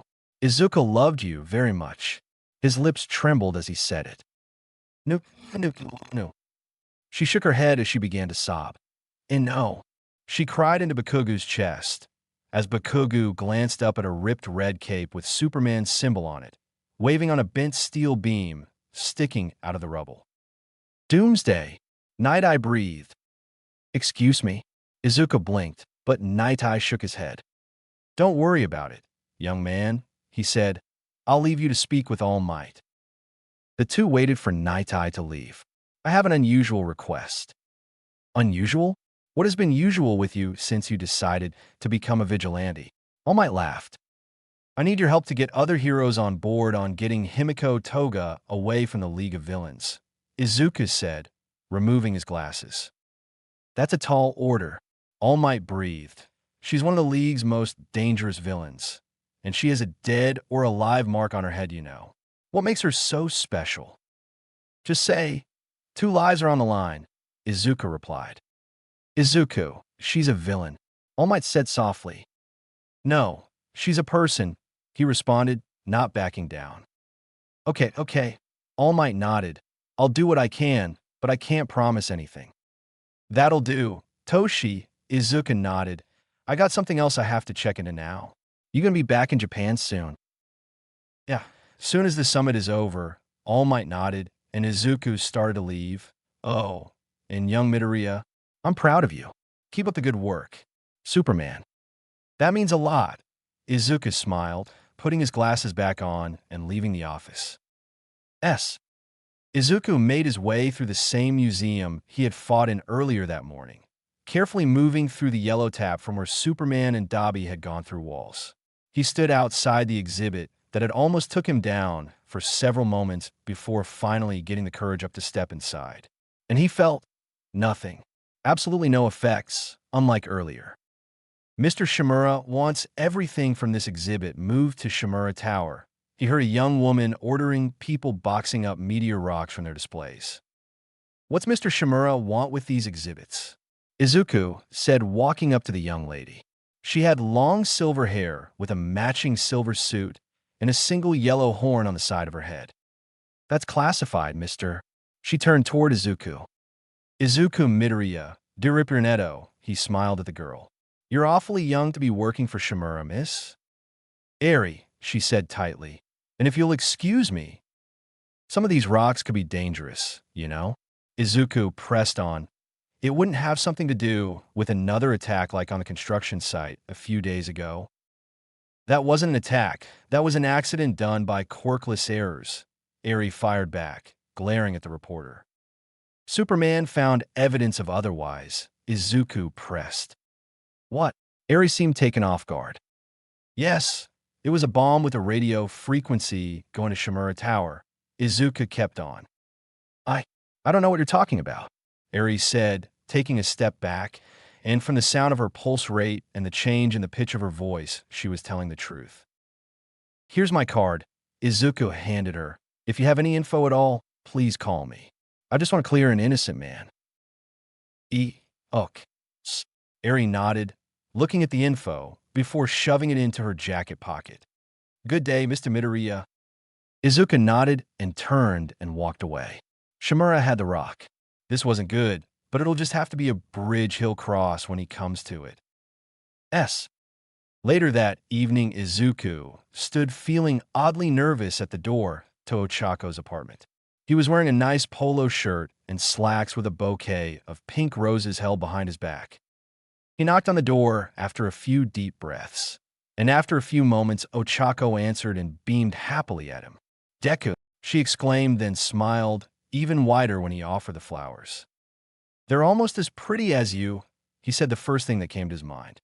Mentally slapped himself, but the smile and flush to her cheeks said he said the right thing. Maybe last night when Momo did me up. She glanced at herself, wearing a dark skirt and a pink sleeveless top that hugged her figure. Come in, dinner's almost ready." "Need some help?" Izuku asked as she placed the roses in a vase. "Sure, do have some veggies to chop for the stir-fry." Ochako smiled, and the two entered her kitchen, and he started working on the veggies, and she went to the wok. Small talk broke out, but he could feel something was in the air. She was tense, and with his super hearing, he could hear her heart racing, and she tried to hide it, but she was trembling. "Ochako-chan, is something wrong?" Izuku asked, and she stiffened at the honorific. "No, nothing's wrong. Quite the opposite," she said, then huffed in frustration. "This isn't stupid high school. It shouldn't be this difficult." "Okay, here goes." She finally took a deep breath, but couldn't look at him, instead focusing on the meat she was stirring around with a wooden spoon. "I like you, Deku. I really like you. And I feel like that's the most juvenile thing to say. But I do. It's the best way I can say to explain how I feel." She looked up and paused to breathe for a few moments. "I felt like I've carried these burdens alone for so long. I've never had someone who wanted to just help before, let alone really mean it. You've been so good to me. You've been so good to my parents. Putting yourself out there to try to prove my daddy wasn't responsible for what happened. You've listened to my secrets and honored your promise to never use them for a story. I want to see where this can go, you and me, us. I want to see what us can be. I feel completely comfortable in opening up to you, bearing my secrets, bearing my soul. I trust you completely, Izuku." She smiled to herself, desperate to not look at him, or else she'd lose her nerve. I hope you can feel you can trust me. I promise. I'll keep your secrets just like you kept mine. I want to offer to take your burdens like you've offered to take mine. If you wanted, that is. You're the first person in years besides my parents to see Ochako, and not just Uravity." She was fully force-trembling now. "I understand if you don't feel the same way. It's just been so long since I've had anyone. With my line of work, you never know what's going to happen. So if something good comes along, you just have to try. If you just want to be friends, that's fine. I'm good with that. I haven't had a real friend outside the job in years, too. So that's cool, plus ultra cool, so yeah." As she began to nervously ramble, and tears began forming in her eyes, Izuku stared at her. He did trust her, and he did like her as much, if not more so, than she did him. But could he accept this with his own big secret? And what would happen if she puts two and two together on her own? Would she hate him for keeping such a secret from him? And she did put everything on the line when she told him the truth of how she felt about the agencies and how the heroes were treated. That alone proved that for whatever reason, she trusted him. Yet here he was hiding in plain sight. "Ochako." He spoke her name softly. "You know what? Just forget all that." Ochako shook her head. "Just pretend I drank some of Bakugu's liquid courage before you came and lost control of my tongue." "Ok." "Ochako, look at me." Ochako looked up, and Izuku stood facing her, his face stoic and his glasses held in a trembling hand at his side. Chapter 6. Stand Together.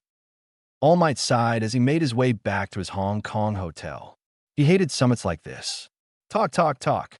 He preferred problems where the solution was a variation of his smash.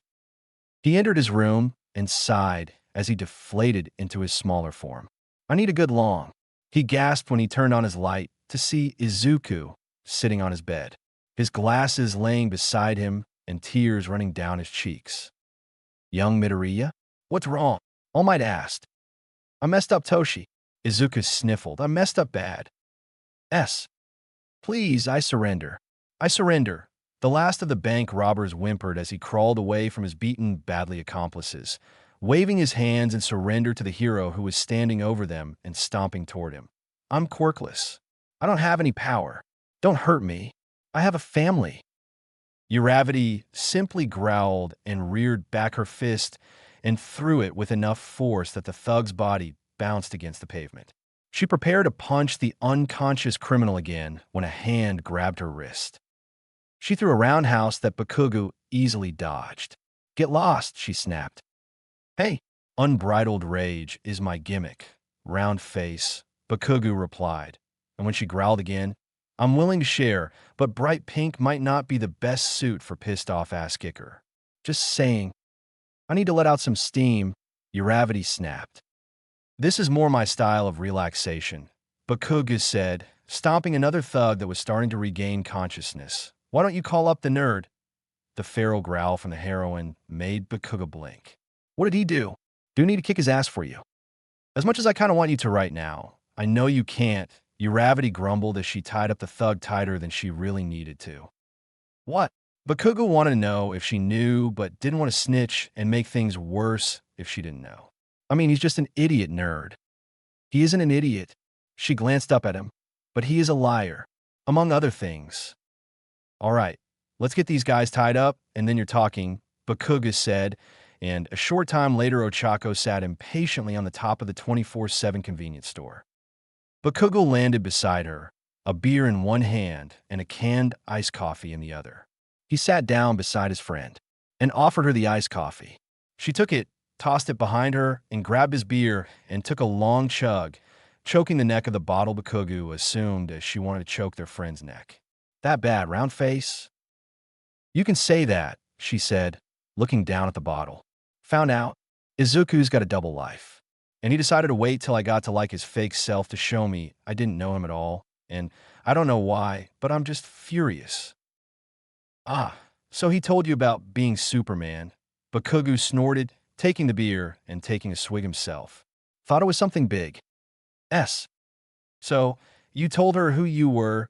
Toshi nodded, sitting beside the young man he helped raise, when she was trying to open up to you. I see now it was bad timing. Izuku sighed. Horrible timing. Tashinori laughed a little, but it's better than her finding out herself or from someone else, so there's some minor consolation there. Now, she thinks Izuku isn't even real, that Superman is the real persona, and I've been messing with her or something. I still don't understand why it made her so angry. Izuku sighed. Perhaps she felt you were a sanctuary away from the world of heroes. All Might mused. She thought you were just someone she could be Ochako with. Instead, she found out you were the biggest powered being since, well, me. But I am. I'm still Izuku. Izuku is who I am. Izuku clenched his teeth. Izuku is who I am. Superman is what I can do. Did you tell her that? All Might glanced at him. Well, Izuku deflated. Dabi, Toga, and Spinner stood with a trench coat-clad man by a limo parked by the East Coast Bridge. You three know what to do. The man growled, looking through an amputated hand he was using as a mask. Yes, sir, Dabi nodded. You feeling okay, Toga? Spinner hissed toward the blonde. I'm feeling like a worm on a damn hook. Toga whispered, trying to avoid their leader's gaze. Be ready. The Superman should arrive pretty quickly, the man laughed behind the hand.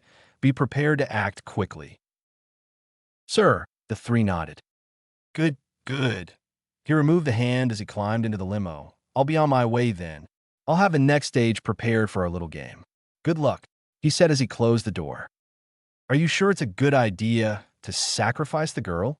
A shadowy figure asked from the other side of the limo. If she's as good as she says she is, there won't be a sacrifice, except for Superman, Tenko said, pulling out his cell phone. Excuse me a moment, he said, dialing a number. He waited to hear 4 voices answer independently before he spoke. Beat at A.1779. He paused a moment. Kill Superman. The gift I sent will assist you. Confirm his death. Do not let his body leave your sight. Big Tuna. This is going to be an entertaining afternoon. Kirojiri, Tenko smiled. S. The three members of the League of Villains moved quickly in attacking the supports for the bridge. Keep an eye on the sky, Dobby said as he released a wave of blue fire. Big Blue will be here faster than a speeding bullet. Don't worry, Toga said. Would you settle for us? Mount Lady said as she strolled across the bridge, stepping over the bridge's towers. The three villains took a fighting stance as Endeavor, Hawks, Shoto, Creati, and Eraserhead rushed toward them from under the giant heroine. Dobby and Spinner looked to each other and nodded, before stepping back into the Kirojiri portals that had appeared behind them, leaving Toga alone. What? Guys! Toga glanced around, seeing no escape as the heroes approached her. Help someone. S. Look, this isn't what you want to hear, young Midoriya, Tashinori said, but maybe you just need to let her go. Give her time to think about that bomb you laid at her feet. If she can handle it, if it's meant to be Shield. He drifted off when he saw Midoriya staring out the window. What is it? Sorry, Toshi, I have to go, he said, standing up and pulling open his shirt. Someone's in trouble. Father, it's 1-on-6, Shoto said to Endeavor as he was preparing his flames. She's too dangerous, as is, Endeavor said strangely. Sometimes it's better to just nip it before it becomes too dangerous for others. But before the number 2 hero could attack, Superman landed between them and held out his hand toward Endeavor. Not exactly the way I'd imagine professional heroes to act, Superman said, looking over the group, and only Shoto and Creati looked away, while Eraserhead, Hawks, Endeavor, and Empty Lady's eyes all began to glaze over. Endeavor wordlessly reached into his belt and pulled out 2 brass knuckles, each adorned with green glowing rocks. Stay behind me, Toga, Superman said to the blonde as sweat began to form on his brow. S. You knew, Ochako gasped as they continued walking down the street. For the 4th time, yes, Bakuga said, you gonna keep asking that or are we gonna talk about it? This is getting damn ridiculous. Of course you knew, Ochako fumed. You've been friends with him since you were kids. But you've been covering for him and his powers since you were kids. I didn't know he had any kind of powers till he saved us from that Nomu. Bakuga laughed. I just knew what the idiot looked like without glasses. So that really was the first time he openly used his powers? Ochako asked. Yeah, made me wonder why he didn't just claim they were quirks and went to UA. Kept insisting that he was looking for what he was meant to do. The nerd never has said what lit a fire under him and made him do the whole Superman thing. Best I can figure it was something you said on your interview or a date thing you two went on at his place the night before. So, the Izuku I met wasn't fake? Ochako asked, her cheeks losing some of their color. Superman isn't his real personality? He's still the same nerd if he's in an oversized suit and stupid glasses or that stupid cape, Bakuga said. He just plays up a different part depending on what he's wearing. Nerd's a nerd. You just have to know how to look. Sort of like how I pretend like I like people when I'm at work. Bakugu continued. Still want to save them. Still care. I just push down the part that wants to punch them in the face for being stupid enough to get in a stupid situation that had me having to save their sorry asses. Wow. Ochako breathed. I need to talk to him. Yup, you do, and then you need to shit. Bakugu came to a full stop at a TV in display showing a live news report. Ochako stepped back and looked at what he was seeing, with several helicopter views of Superman standing between 4 heroes and the villain Toga. If he fights heroes, he'll be branded a villain. Ochako breathed, worried for him. That's not the problem. Round face. Bakugu whispered. Endeavor's fists, those green knuckles. Yeah, they don't go with his color scheme. Ochako blinked. What about it? Kryptonite. Bakugu grabbed her arm and took off running toward the bridge. They're gonna kill him. S. Superman gasped as Endeavor punched him in the gut, making him cough up blood. The weakened man of steel stayed on both feet, glaring at the group of heroes. Stay behind me. He coughed, glancing back at Toga. Father, stop it. Shoto tried to talk sense into the number 2 hero, but to no avail. Why are you doing this? Creati asked. I don't know how, but he's hurting you. Why are you defending a villain? She's pregnant. What? Creati came to a full stop.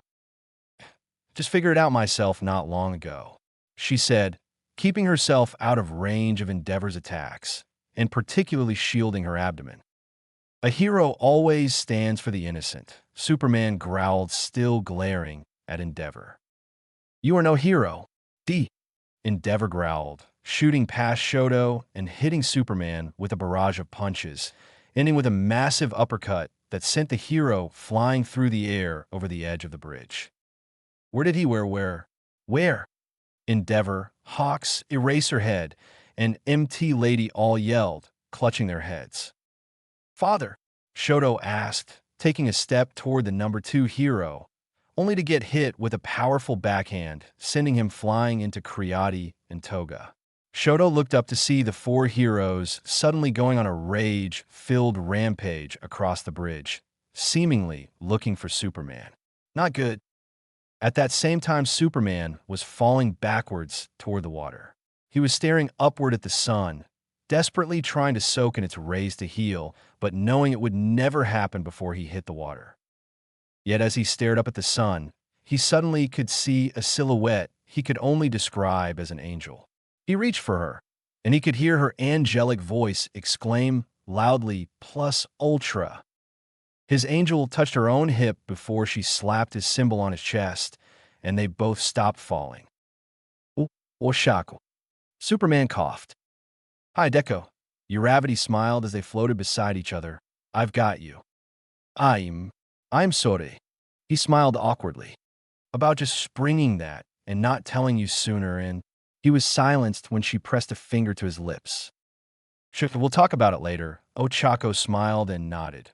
Right now, we're heroes and the day isn't going to save itself. Right? Superman nodded, putting an arm around Uravity. She released the zero gravity, and he flew them up to the bridge and landed beside Bakugo, Shoto, Creati, and Toga. The group looked around at the chaos of the pro-heroes, just attacking anything that moved and even what didn't. They've gone nuts. We have to stop them, Shoto exclaimed. What is going on, Karo? Froppy asked as she swung up from the edge of the bridge and landed with the group. The leader of the League of Villains, Tamura Shigaraki, Toga said to the group, he has a ton of quirks. It's why he likes to call himself All for One. I've seen him use mind control before. It sometimes makes those he uses it on go berserk. That would be Shigaraki's MO.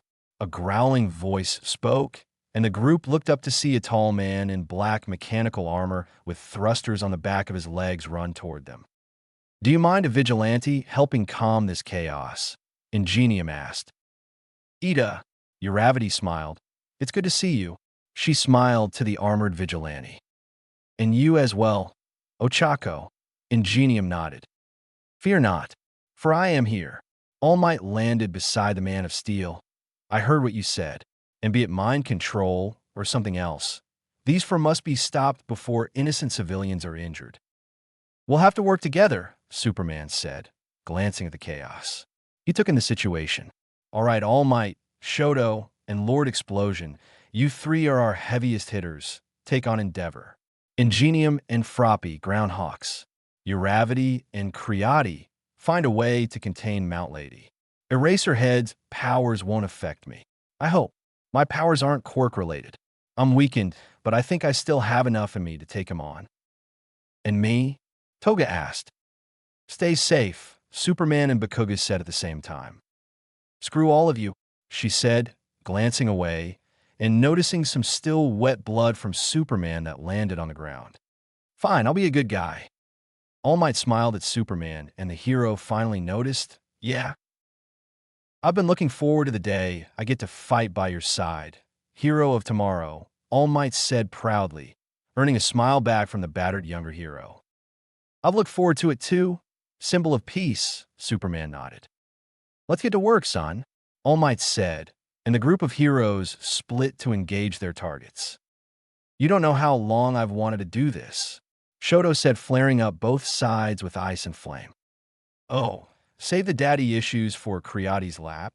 I see hot, Bakuga growled. Get rid of those knuckles. The green rocks are what's keeping Boy Scout over there from going full power. How do you know that? Shoto asked. Because I'm not a dumbass like you and your dad. Bakugu snapped back. Gentlemen, let's focus the hostility on the one that is blasting a truck at us this minute. All Might said, grabbing the two and dodging the burning pickup. How are we going to stop someone this big, Karo? Froppy asked as they faced Mount Lady with hawks flying around her. Bigger they are, the harder they fall. Uravity replied. Mind if I help out? Pinky the Alien Queen said as she slid down the cable with her acid. More the merrier, Karo, Froppy said, and Uravity nodded. As the heroes engaged the Berserk heroes, a news reporter hid behind a car with his cameraman and reported the chaos to the city. The number 2 hero Endeavor, as well as Hawks, Mount Lady, and Eraserhead have gone berserk and have started attacking innocent people trapped on the bridge. But this group of heroes and vigilantes have rallied around Superman and All Might, and this League of Justice is fighting back against the insanity. Ready to bring down Hawks, Tenya? Froppy asked as she jumped on her friend's back. Like we did that flyer from Class 2C back in the sports festival back in the day? Ingenium asked. Karo. She croaked and nodded. Hang on then. Ingenium nodded and shot toward the flyer. Froppy eyed the flying hero, who was launching dagger like feathers at random.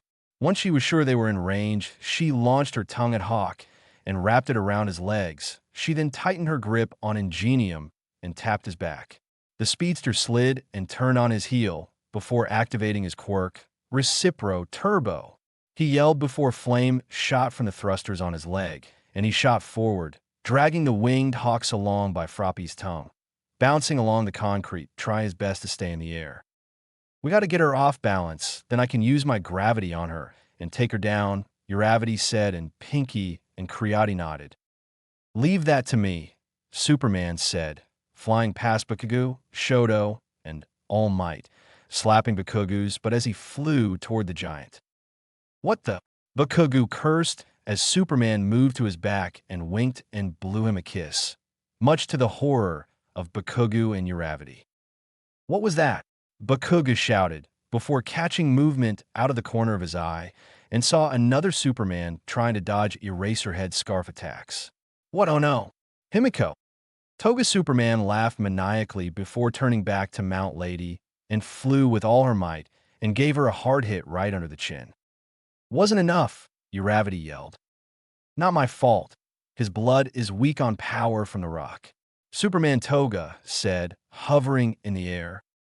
I've got it, Pinky said, forming a humanoid bubble of acid all around her.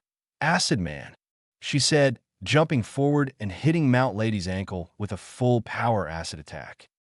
She cried out in pain and lifted her leg, as Superman Toga moved in for another attack, this time a right cross. Uravity jumped in and slapped the giant in the foot, causing to lose all her gravity. Creati formed a grappling hook and ran between Mount Lady's legs, throwing it up and hooking the back of the giant's costume, pulling her on backwards. Once she was at the perfect angle, Uravity touched her fingertips together. Release! She cried out, and instantly Mount Lady's full weight returned, and she slammed to the ground hard. Superman was still weak from the effects of the kryptonite being so close, but he was still able to dodge Eraserhead's attacks. Superman must die. Eraserhead growled, his eyes glowing red as he locked eyes with the Man of Steel, and he suddenly slammed into the ground. Now, Eraserhead said as he approached the down hero. But as soon as he got close, Superman smirked up at him. I don't know how many times I have to say this, he said, catching Eraserhead off guard. But my powers aren't a quirk, he said, giving him a weak uppercut that still lifted him 6 feet into the air and to unconsciousness before he hit the ground. The fight with Endeavor wasn't going as well as the others. His massive flames were absorbing Shoto's flames and Bakugu's explosions with ease, and melting Shoto's ice attacks before they could even get to him. And the intense heat he was putting off was making it difficult for even All Might to get close enough to throw a punch. Superman, Endeavor growled, seeing Superman standing over Eraserhead. Must die. Prominence burn. The number 2 hero released a wave of heat and flame towards Superman, so intense it atomized the kryptonite on his knuckles. And everyone watched in awestruck horror as a blast equal to that of a solar flare from the sun slammed into Superman. No, Uravity screamed, but too late to do anything to help.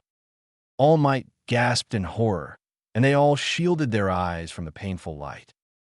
When the light lit up, the concrete and metal of the bridge was completely melted, and Eraserhead was several feet away, thrown or kicked away by Superman at the last second. But what was more shocking was in the epicenter of the blast stood Superman. His wounds were completely healed, and he was giving off a light yellow glow. He looked at his hands and shrugged. How about that? All Might. Superman lifted off the ground. Let's finish this, he said, flying over to his mentor's side. Right. All Might grinned at him, and the two turned to the confused and raging Endeavor. Double. The two shot toward the number 2 hero, with their fists pulled back ready to launch an attack. Detroit. Smash. They both yelled, slamming their fists into Endeavor, sending him flying backwards into one of the bridge's towers. He stood for only a moment before he collapsed face first. Superman glanced around as the heroes and vigilantes gathered around him, and All Might and the crowd of bystanders came out from their hiding spots and cheered and clapped for the group. Superman nodded thanks to each of them. When his eyes fell on Uravity, she smiled back at him and whispered where only his super hearing could pick up. Your place tonight. We need to talk. Later that evening, being nervous about his conversation with Ochako, Izuku decided to make a flight around the city before the time for her arrival. As he flew, his super hearing picked up Bakugo arguing with someone. He flew to his friend's apartment, and to his surprise, when he looked in, he saw Toga arguing with the explosive hero. He tried to remain unseen, but Bakugo noticed him. Good nerd. Get in here and see if you can talk some sense into this idiot.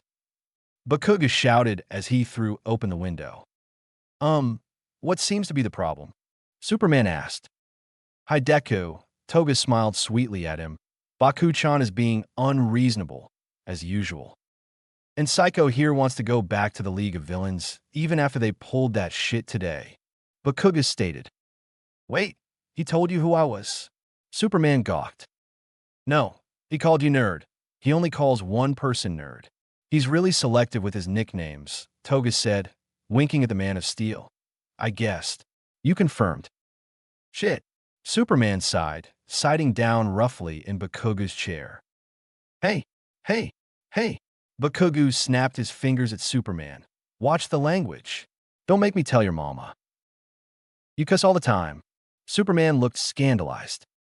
Do as I say, not as I do, idiot. Bakugo frowned. The fiery hero then turned to the blonde. And you, I forbid you to go back. You what?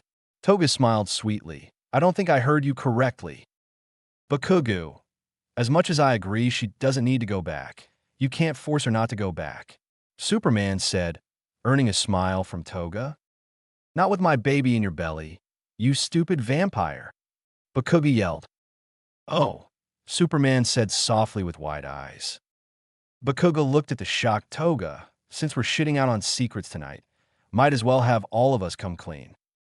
You got a villain pregnant? Superman gawked at his friend. You're a hero.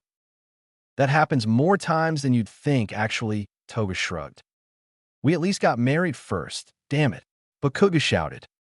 That one, not so much, Toga said, looking at her nails. Superman pinched his nose and leaned forward in his chair. How did you know what? I don't want to know. I really don't want to know. If word got out, Baku-chan would be ruined. He'd probably end up in jail, or worse. Toga said, uncharacteristically serious. And me, well, most solo villains it wouldn't matter. Most villains in taboo relationships I know of typically have the whole cat and mouse thing as foreplay with their hero loves. Most of the time, it's just about the sex. Yet, me being in the League of Villains, if it got out, I'd probably disappear.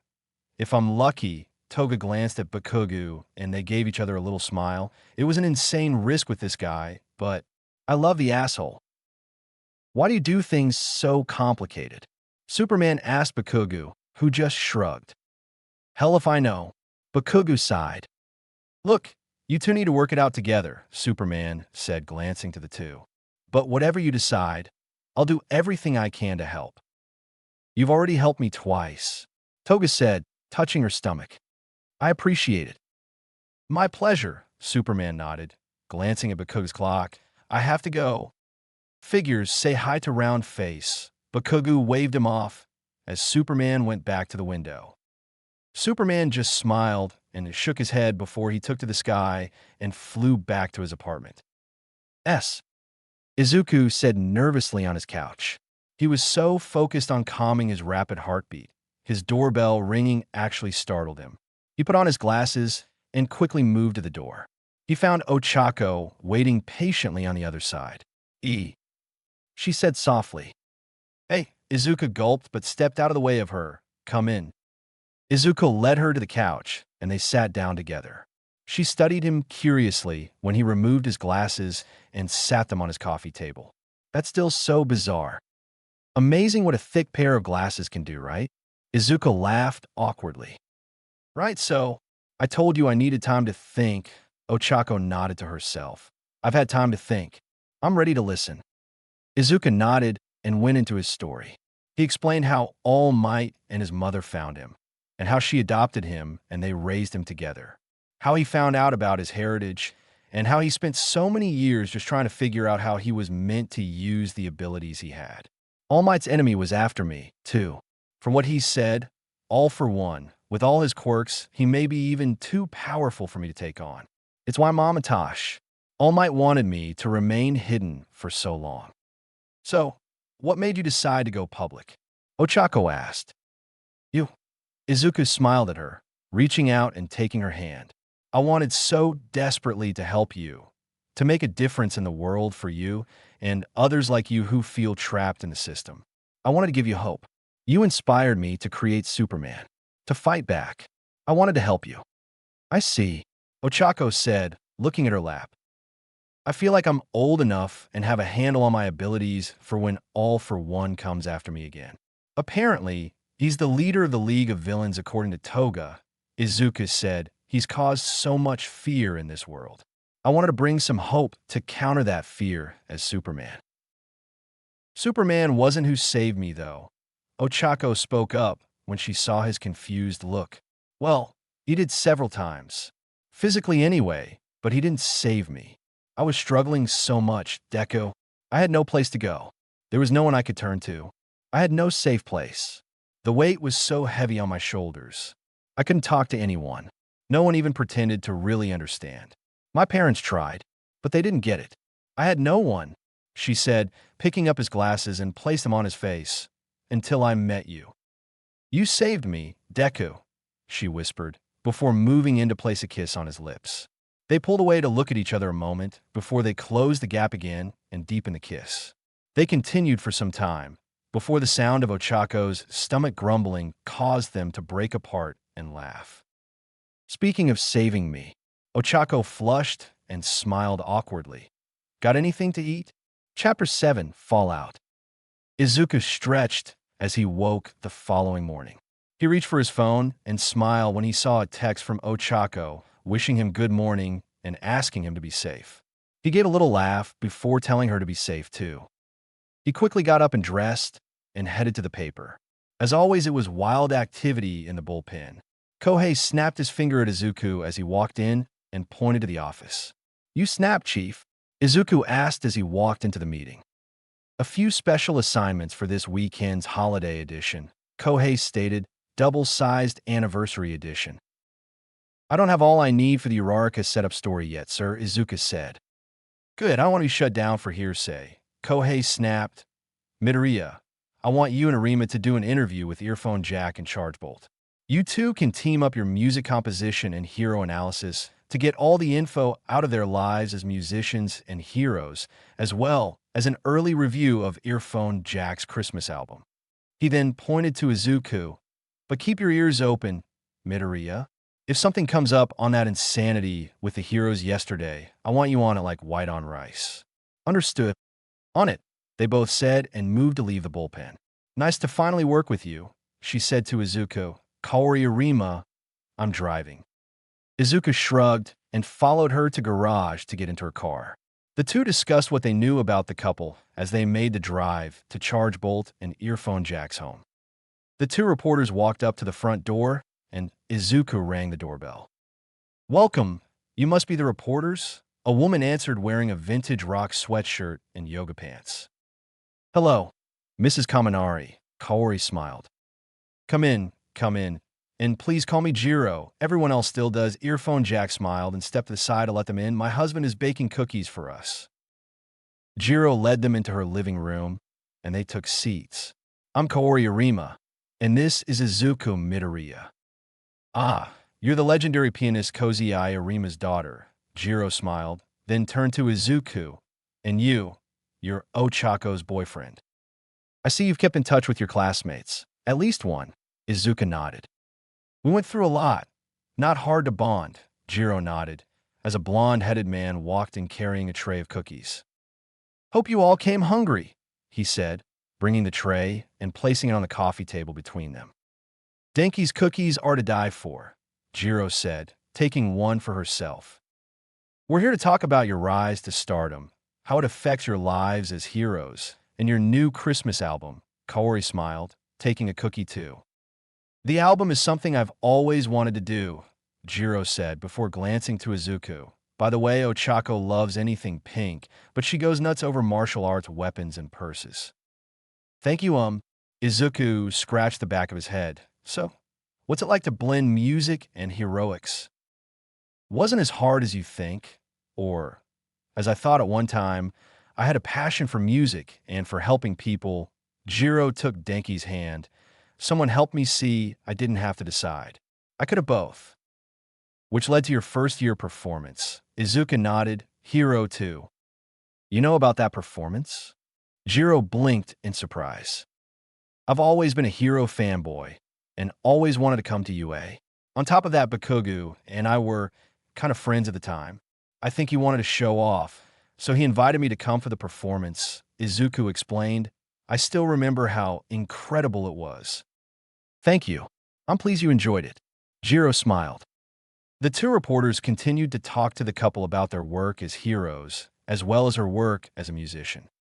Oh, that don't look good, Denki said, and reached for the remote to unmute the TV. The others glanced and saw a news report breaking in of Endeavor being arrested. In the wake of the unusual event that happened yesterday, the heroes involved in the attack have been more heavily scrutinized. With testimony of his children, Inji Todoroki, now formerly pro-hero known as Endeavor, has been arrested on multiple charges of domestic violence, child abuse, spouse abuse, as well as bribery and workplace violence. The voice on the report said, as they saw Endeavor being placed in the back of a police car. Also, Kigo Takami, the pro-hero hawk, has been taken in for questioning with connections to various criminal underworld organizations. And Yu Takayama, better known as Mount Lady, has been brought in for questioning as well, after various photos and video of her in sexual activity involving other pro-heroes and even villains were found. Tenko Shimura is expected to make a public announcement within the hour at Shimura Tower. The chief will want you to cover that, Kaori said, glancing to Izuku. Right, I better go. He stood up and quickly blurted out that he'd call a cab. Just a block away from the Shimura building, Izuku rushed out of an alley, putting his glasses on. He quickly moved into the crowd of reporters to listen as Tenko Shimura stepped up to the podium. Thank you all for coming on such short notice. Tenko gave his winning smile to the group. As you all know, several pro-heroes have been determined to be compromised, morally or otherwise. Some, as Endeavor's case, Inji Todoroki's case, have gone back for many, many years right under the Commission's noses. This has been a shocking and heartbreaking turn of events for all of us, Tenko sighed, and with a heavy heart and teary eyes, I must announce that in agreement with the Japanese government, I am effective immediately disbanding the Commission of Professional Superheroes.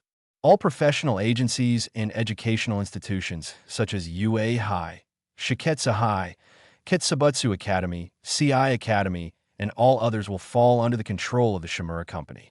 This won't be a permanent change, Tenko said, holding up his hand. But until we find a new commission membership with new rules in place for accountability, I will personally see that our pro-heroes will be at their peak focus and ability.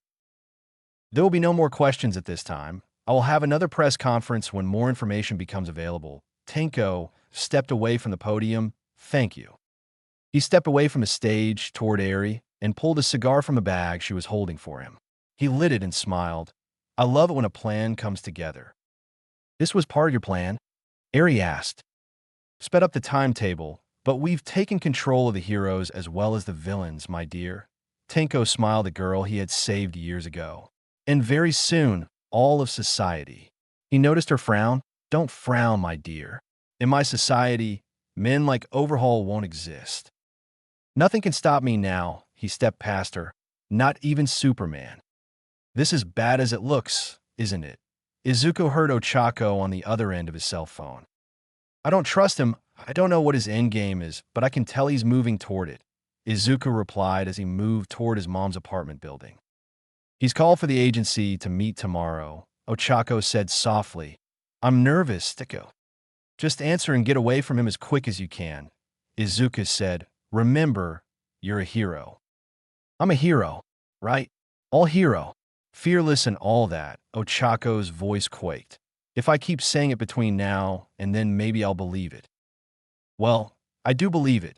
Izuku smiled as he approached his mom's apartment and put his key in and opened the door. Thanks, Deku. It means a lot. Ochako's smile could be felt in her words. Talk to you later. Bye. Izuku hung up and spotted All Might sitting in the living room, sipping on tea. Toshi, Izuku asked. Just got in town and heard what happened. The weakened form of All Might said, your mom went for groceries. She'll be home soon. He sighed and glanced up at the young man. I wanted to talk to you about something. Izuku sat down across from All Might. You know about my power, one for all, Toshinori said. And I told you, I'm not going to take it from you. Izuku said, I don't even know if I can. And if I do, it would be too much power for one person. As if you aren't used by now to using great power wisely, Toshinori laughed. But for once, young Midoriya, that is not what I wish to discuss. Then what is it? Izuku asked. Someone took control of Endeavor, Toshinori sighed. Hawks and Mount Lady aren't known for their strong mental prowess, and with the strain Eraserhead's career has placed on him, not unusual to consider there either. But Endeavor was the number two hero for a reason. He is focused, and he is a strong mind. The fact someone could control him troubles me. I need you to promise me, Izuku. Toshinori locked eyes with the younger man. Promise me. What is it? Izuku swallowed hard. If what happened to Endeavor happens to me, promise me you will stop me, Toshinori ordered. Toshi, Izuku breathed. Promise me, Izuku, Toshinori pleaded. One for all cannot be used to hurt people. And if I am taken control of, I fear you may be the only one who can stop me. So, promise me.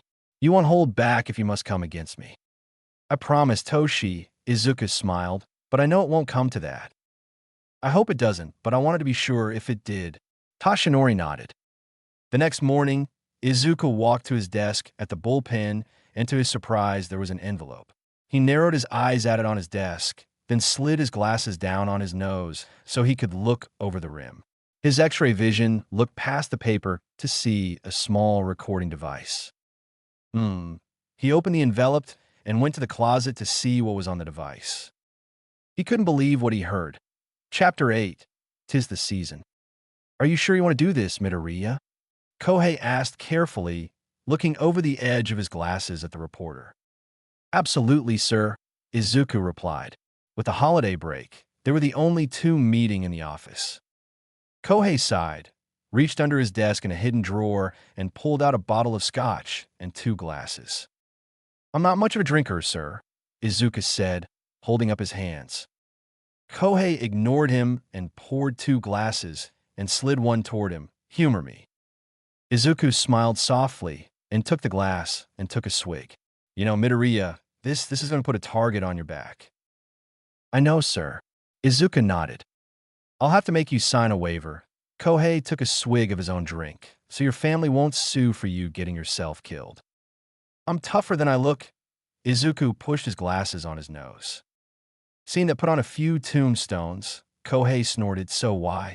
Most other reporters would brush it under their desk and forget about something like this. I'm not most reporters, sir, Izuku stated, looking him square in the eye. It's the right thing to do. And here, I thought your breed of reporter was extinct. Kohei laughed heartedly. This is going to be smack dab on the front page. Kohei nodded, turning to his computer. I just need one favor, Izuku said, then asked.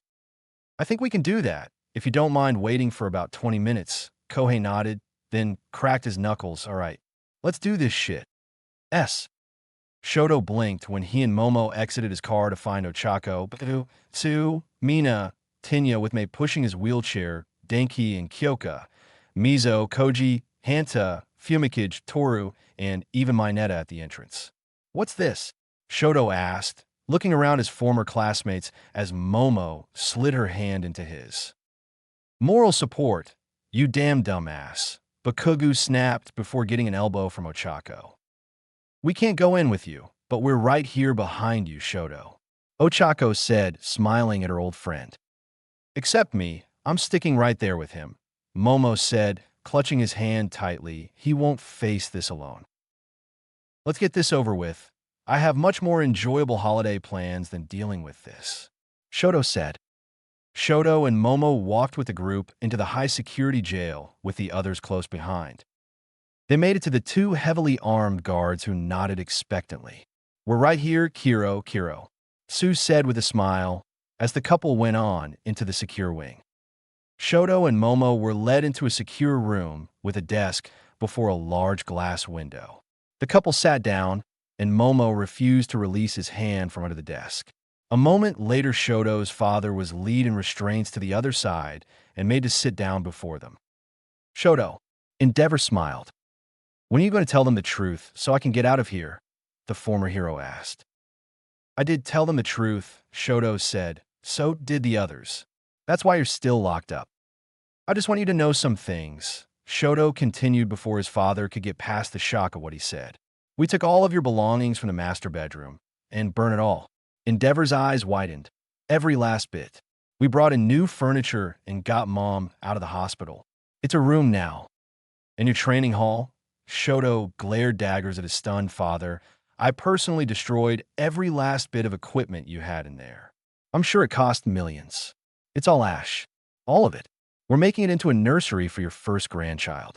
Where you did nothing but cause me pain and fear, your grandchild will experience nothing but love and adoration. And I can promise you this, Endeavor.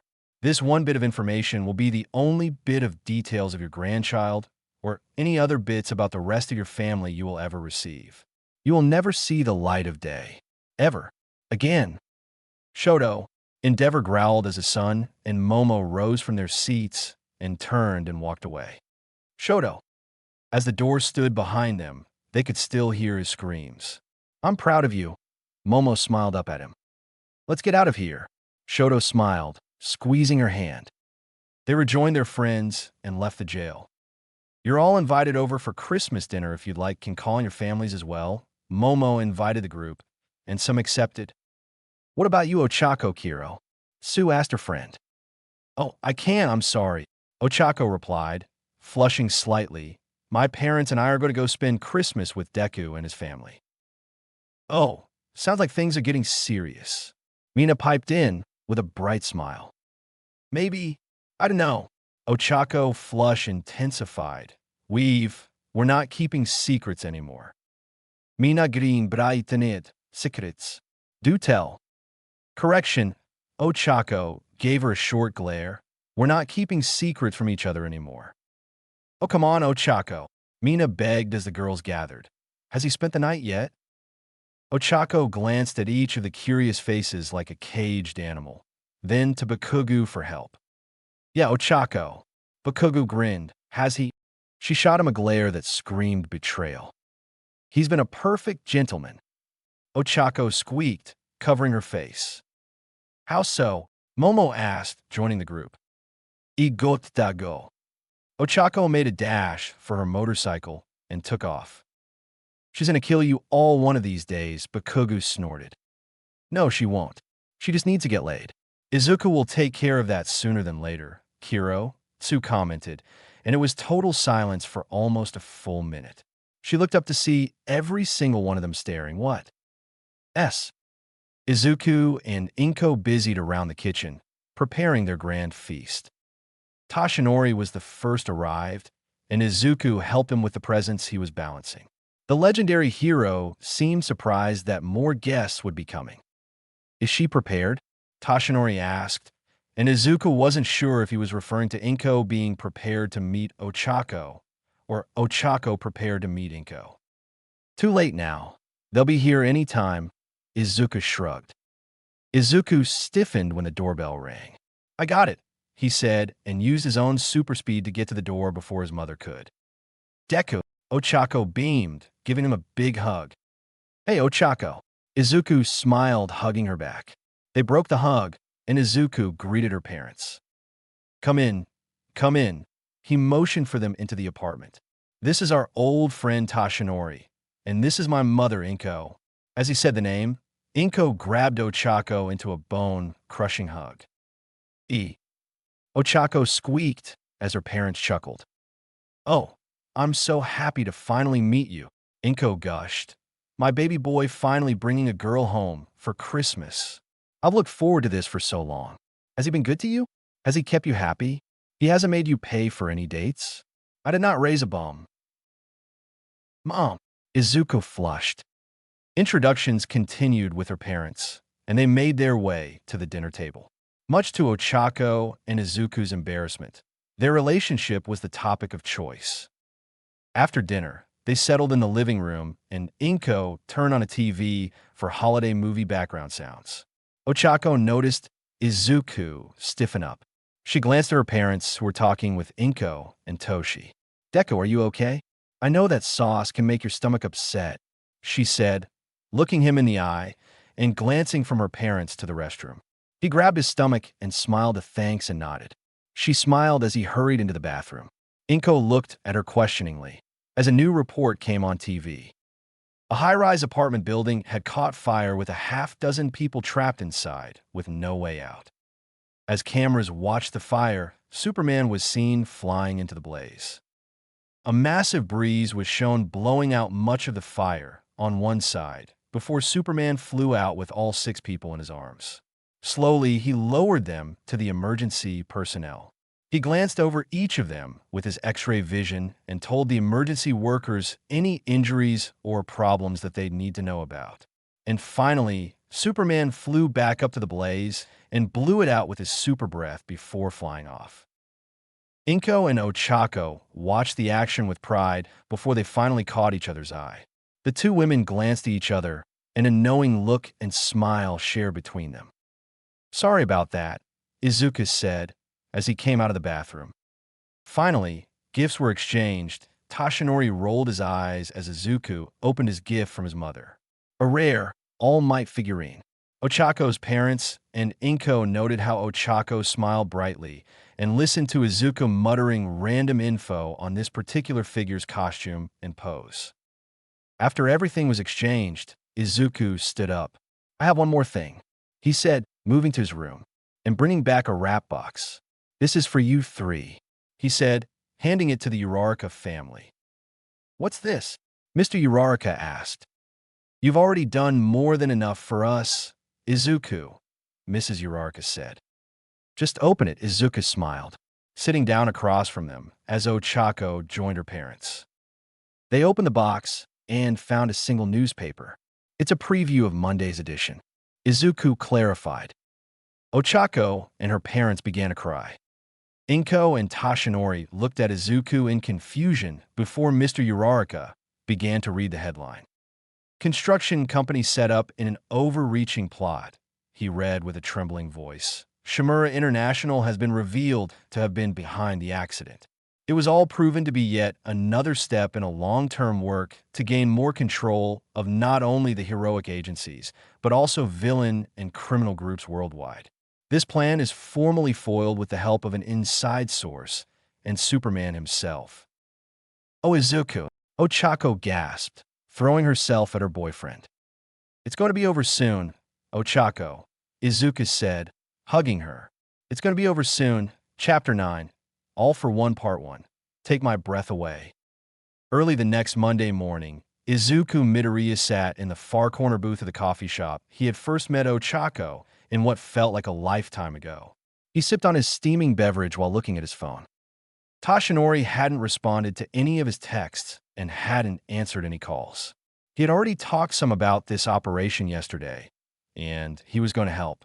Yet, it seemed fate was against the Superman all-might team up against Tenko, as Inko had informed him that Toshi had received a phone call earlier and had rushed out in what seemed like an emergency. He glanced up when he heard the bell on the door chime and saw Ochako and Bakugo approaching. "Got it?" Izuku asked as the two sat in the seat across the table from him. Bakugo slid a paper across the table. Izuku glanced down and read the warrant for Tenko Shimura's arrest. "The chief will have a power wagon and high security guards ready to bring him in, but they're concerned about sending officers after him, what with him having the ability to control of different heroes, and God knows what other powers he might have hidden according to All Might." Bakugo explained. "I have several heroes I know we can trust ready to help," Ochako added. "Shoto and Froppy just said they're ready and waiting. Mina and a few of the pros I know are ready and waiting too." "Good, but I only want you two to come with me to confront him. And even then, you being pros, you're the only ones who can issue the warrant. I'll take him down if he tries to fight back. You two slap the cuffs on him." Izuku said.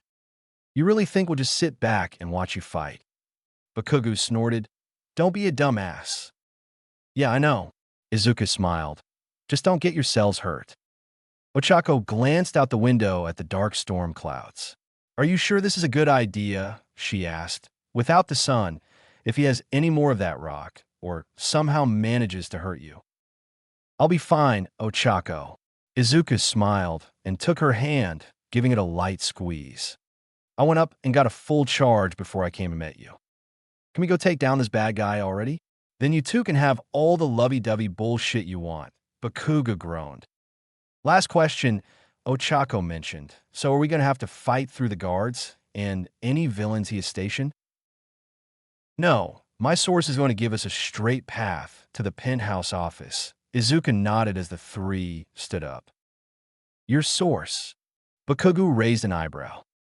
"You'll meet at the entrance," Izuku said as the three left the coffee shop and turned to walk down the alley beside it. Ochako watched Izuku intently while Bakugo looked back and forth between the ends of the alley. "Relax, I could hear someone coming," Izuku said, removing his glasses and jerking open the front of his shirt, revealing the S shield. "I love it when he does that," Ochako purred. "You would," Bakugo rolled his eyes. "So I'm going to get going," or Bakugo snapped, but ended with a gasp when he suddenly found himself in front of Shimura Tower. "What did I tell you about never doing that again?" Sorry," Superman smiled at his best friend before glancing up at the armed guards. "So going in?" Bakugo asked. "Wait for it," Superman smirked, hearing the beep on his phone, knowing exactly what that meant. A moment later, the guards turned back at the commotion inside. One guard flew through the glass window and rolled along the ground. Before the outer guards could respond, Eri leapt between the middle two soldiers, thrust her fist downward as she pushed her legs outward in a full split, kicking the two in the head. One of the others tried to grab her as she landed, but she responded by elbowing him in the face. Finally turning to the last one, punching him twice in the face before finishing him off with a hard snap kick.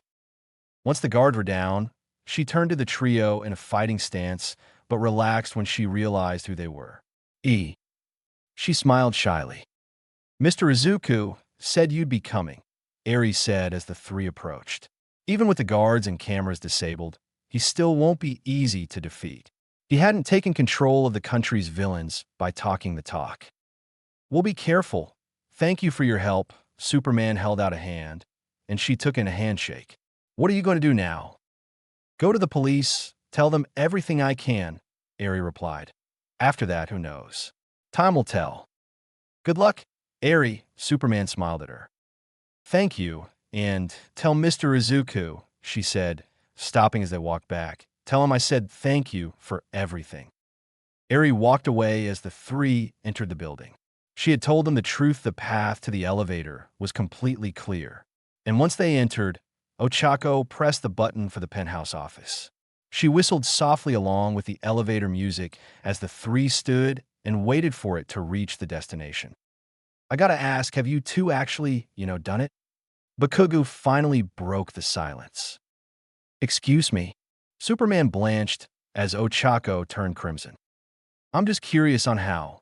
It works, Bakugu said, flushing. Are you sure we're the people to have this conversation with, Bakugu? Ochako snapped. No, not like that. Bakugu lifted his hands and flushed himself. I know how that works. I got a kid on the way myself, damn it. I mean, he sighed, more powerful than a locomotive and all that shit. How does he not kill you? If he was to get into it, he'd rip you apart. Well, we haven't so. Ochako wanted to go through the floor and die. I asked my dad at the fortress. Superman flushed brightly. My internal blood pressure and body functions aren't any stronger than anyone else's on Earth. So as long as I keep control of myself, she'll be fine. That's really good to know, Ochako said a little too quickly for both of her companions. The bell chimed, and Ochako jumped forward. Thank God. Bakugu snickered as he and Superman followed her. Ah, there you are. Tenko glanced up from his desk. Been expecting you. Iri. Superman frowned. Oh no, she was a surprise. Tenko glanced up at the three, but I still have my ways of knowing what's going on. Tenko Shigaraki, you're under arrest, Bakugu said, stepping forward. Oh, am I? Tenko grinned. Yes, you are. Superman took a step forward. Oh, I don't have to be afraid of that. Tenko grinned. Why? Because he is here. Before Superman could even respond, a powerful fist collided with his face, sending him spiraling away from Bakugu and Ochako. More importantly, he actually felt the blow. Superman glanced up and barely was able to get out of the way of another powerful blow. To the Man of Steel's surprise, All Might stood smiling at him and coming directly in his direction.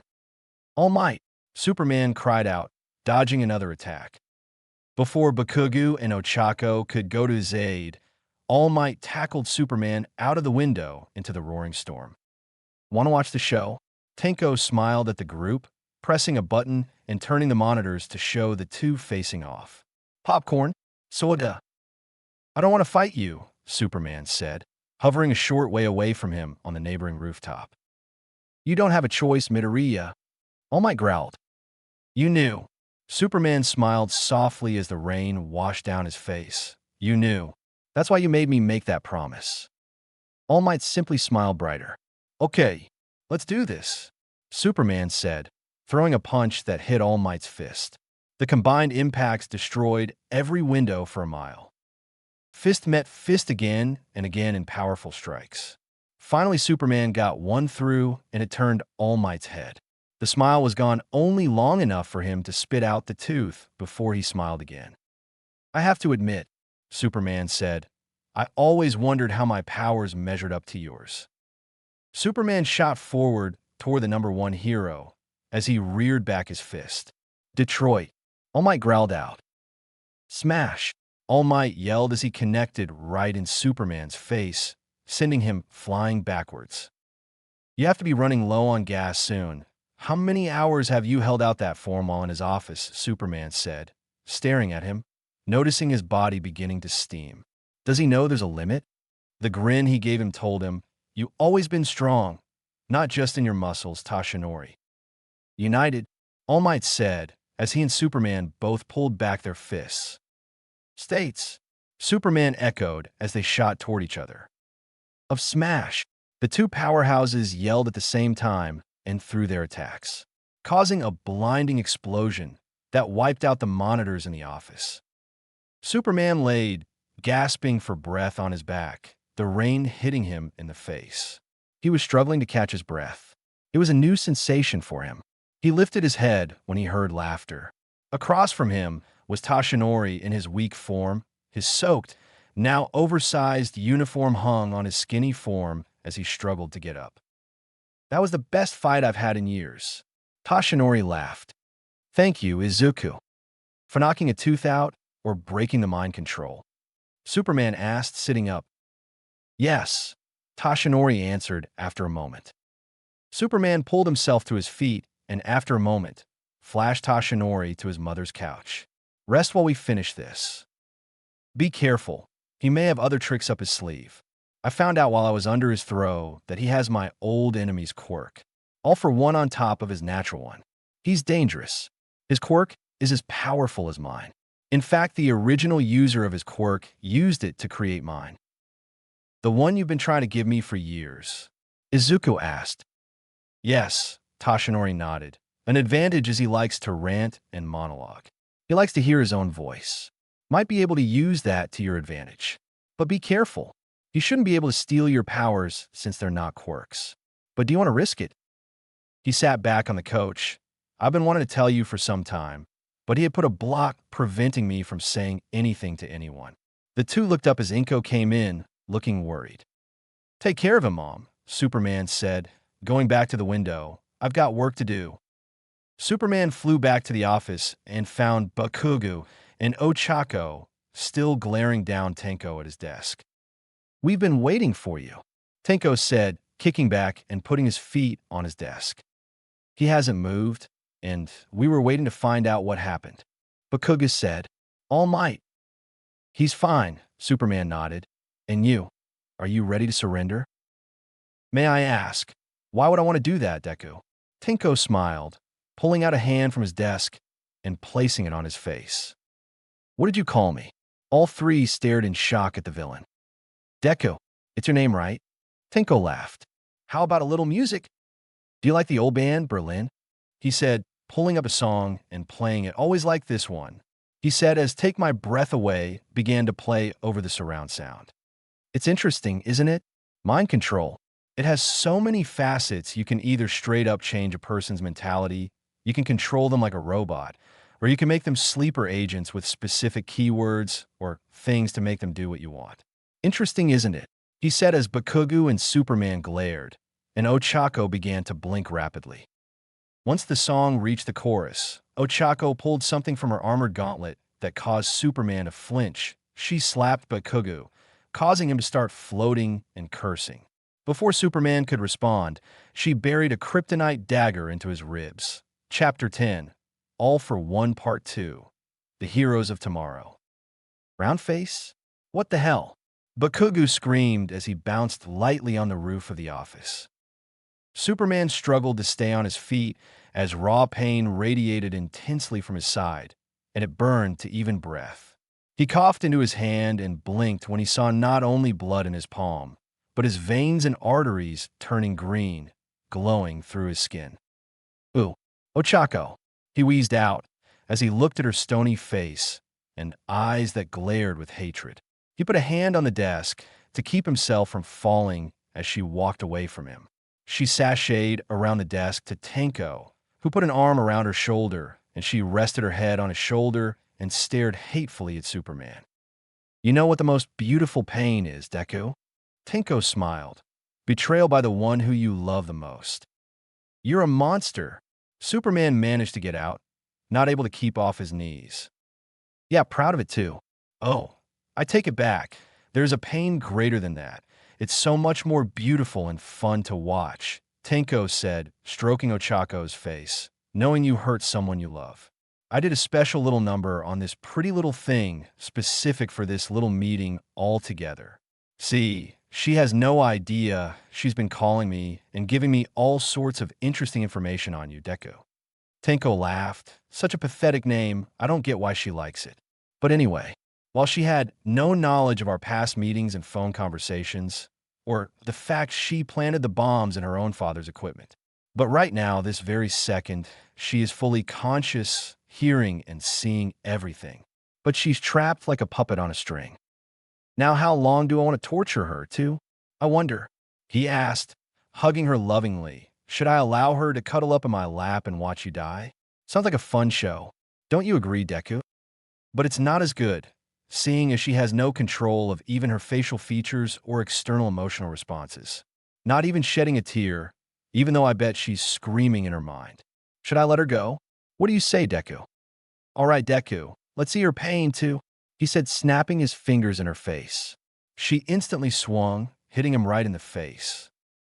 You bastard, she screamed, before turning to Superman just as he fell. Izuku. She glanced up and pressed her fingers together. Release, she said as she slid on her knees to the face-down man of steel.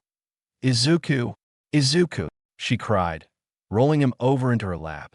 Izuku, open your eyes and look at me, she said, horrified at the green web of lines all over his body. Oh, Go, he wheezed, opening his now almost completely green eyes.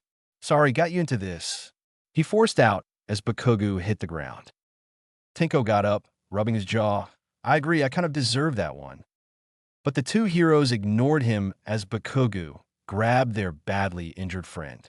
Make us light, Ochako, Bakugo ordered, and she touched her chest, then the two men, making them float slightly off the ground. Okay, hold on to him and me tight, he instructed, and she wrapped an arm around both. Bakugo pushed his arms back using his quirk as a thruster, sending them flying out of the window of the office, flying through the air. Thanks for stopping in. Tenko sat back in his desk. That was more fun than I expected, he said, taking a small knife and putting another notch on the underside of his desk. So long. Superman. S. Inko was busy bandaging Tashinori's wounds when Bakugo kicked open the front door. What on earth? Izuku, she gasped, seeing the body cradled in the fiery hero's arms, with the teary-eyed Ochako right beside him. Laying him here, she said, jerking the back cushions off the couch to make a makeshift bed. He's been stabbed, Ochako whimpered as Bakugo laid him down. His skin was now turning green, with every vein now greenish-black. We got to get the rock out, Tashinori said, not caring at the moment that the two didn't know. If young Midoriya trusted them, then so did he. So, to the shock of Bakugo, Ochako the small man transformed into All Might before their eyes. All Might, Bakugo gasped as the number one hero reached down and grabbed the kryptonite dagger. Izuku, this is going to hurt, son, All Might said soothingly, stroking his hair. Izuku unconsciously reached for Ochako, and she took his hand. Her already teary eyes widened at how weak his grip was and how cold and clammy his skin had become. He screamed out and jerked in pain as All Might jerked the emerald crystal from his body. Give it to me, Ochako said, grabbing the bloodied crystal from his hand, removing all weight to it. She opened the window and threw the now weightless object as far as she could. She took a sigh of relief before she turned back to her love. Why isn't he getting better? No sunlight, Inko said, stroking her son's face as she glanced out at the dark storm clouds. He needs the sun. Bakugo gritted his teeth and clenched his fists. I'll give him a goddamn supernova. He glanced at Ochako. You three, get out of here. Get in another room and close the door. Don't look this way. I'll fix whatever gets blown to shit, I promise. He then glanced to the stunned Inko. Smack me for my filth mouth later. I'm going to save your kid. All Might gathered Ochako and Inko and pulled them into Izuku's old room and closed the door. Once he was sure they were clear, Bakugo turned to his fallen friend. Just like when we were kids, Deku, Bakugo growled, building up his sweat for his quirk. You know you're going to owe me for this, right? You better remember it. You hear me? Bakugo held out his hands toward him. Now wake up, you piece of shit, he screamed as he released every bit of power he had. He very seldom used the supernova hyper move. It was dangerous because the full release of heat and explosive energy caused a radiation effect. But seeing as his best friend's alien cells survived off solar radiation, it was the best move he could think to make. But as the blinding flash and release of all his energy caused the young hero to stumble backwards away from the singed couch and fall backwards to the ground unconscious. After a moment, the return to small form Tashinori, Inko, and Ochako rushed from the room. Deku? Bakugu? Ochako asked. Young Bakugu is fine. He just used up all his strength, Tashinori said, checking on the blonde before glancing to the couch. Izuku? Inko asked. His skin was still faintly green, but the green vein lines had lessened, as well as the wound on his side has closed. It worked, he absorbed it. His wounds are healed, but it wasn't enough. He needs sunlight to recover his strength, Ochako said, glancing to the storm outside, knowing it would likely be at least another hour before it blew over. They didn't have time. Ochako touched Izuku's chest and kissed him lightly on the lips as he began to float. She guided his weightless and unconscious form toward the still open window and eased him out. Shouldn't take him long to get through the clouds. She turned to the others. When Izuku comes back, tell him I'm sorry. Ochako smiled. Realizing what she was planning, Tashinori held up a hand. Give me some time to recover some of my own strength. The fight with Midoriya took a lot out of me, and he'll be back soon. Tenko will either get away or have his defenses raised. He may even have more of that rock. She said, glancing them. I'm still a hero. I have to do what I can. Tenko had gone back to doing paperwork at his desk. It would be difficult to find a replacement for Eri, but not impossible. Perhaps he should have listened to Sensei and taken her quirk while he had the chance. But he just was not fond of the risk of developing the horn that held her power. It got in the way of his hands. Too much of a drag. He glanced up when the elevator dinged. He raised an eyebrow as Uravity rushed out and ran straight toward him. Oh, we're going to do this now? Okowo. He stood up and stepped away as she touched the desk and lifted it into the air. He put his arms behind his back as she threw the weightless desk at him and released it as it flew toward him. Lame, he said, releasing a blast of energy from his eyes, destroying the desk. Do you know how expensive that desk was? Ochako gritted her teeth before she rushed him with a barrage of punches and kicks. He effortlessly ducked and sidestepped them, till a well-placed kick barely missed his face. Listen, you little, he growled before she drove her knee into his stomach and clutched her fists together and brought them across his face in a fist. Anything else to say? Uravity stood proud. Tenko smiled insanely as he pulled a dismembered hand and placed it on his face. It's my turn. He stood up and his arms began to grow.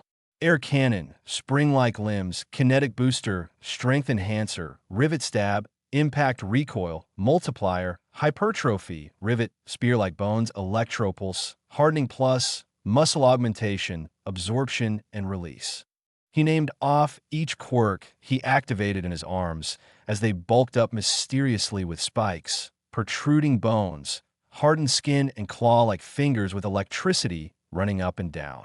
It's been so long since I got the chance to play Ochako. Thank you. Ochako barely was able to jump from the massive strike that shattered the floor where she stood. Come, little rabbit. Tenko grinned. Come play with Shigaraki, he yelled as he connected with a backhand that sent her flying into a pillar, cracking it. Before she could get the stars from her eyes, he wrapped his massive hand around her throat, all but one finger. I could turn you to ash right now. Tenko laughed as he squeezed her throat, making her gasp in pain. I'll even put you in a nice pink urn to put next to Superman's cape. Wouldn't that be nice? He said before throwing her into the coffee table, shattering it. You're not going to win. Ochako spit up some blood as she struggled to get up. She winced as she looked at small pieces of glass that cut through her uniform and skin. And who's going to stop me? Shigaraki asked, growing two pair of bat-like wings. You? Yes. She struggled to her feet, brushing some blood from her lip with the back of her hand, or die trying. Come then, hero. Shigaraki smiled as Ochako made one last run, but was hit hard by a massive punch from the monster, sending her flying through the window on down toward the streets far below. As she fell, she glanced up to see the sun breaking through the ending storm. Deku, she whispered as she closed her eyes, preparing for the impact. Meanwhile, Deku had broken through the clouds, and the pure sunlight began washing over his form, re-energizing his cells, allowing them to fight back and destroy the invading kryptonite. He unconsciously lifted his hand upward toward the sun, enjoying the feeling of energy flowing into him, when suddenly he heard Ochako's voice. Deku, and in the twinkle of an eye he was gone. Ochako braced to hit concrete or even a vehicle, but gasped when she landed on a cushion. She glanced around and found herself in the Midoriya apartment. What? She breathed out in confusion. Yeah, Inko offered. It's pretty damn good, Bakugo said from the chair where he rested. Language, Inko scolded. Realization hit her instantly. He was okay. He's okay. She smiled as tears formed in her eyes. It's a shame these heroes die so easily, Shigaraki groaned and disappointed as he walked away from the broken window. No fun. Excuse me, Mr. Shimura. Shigaraki froze as a familiar voice spoke from the broken window. He slowly turned to see Superman floating at the window, glaring at him with his arms crossed. Would you care to step outside? You, Shigaraki screamed. How are you not dead?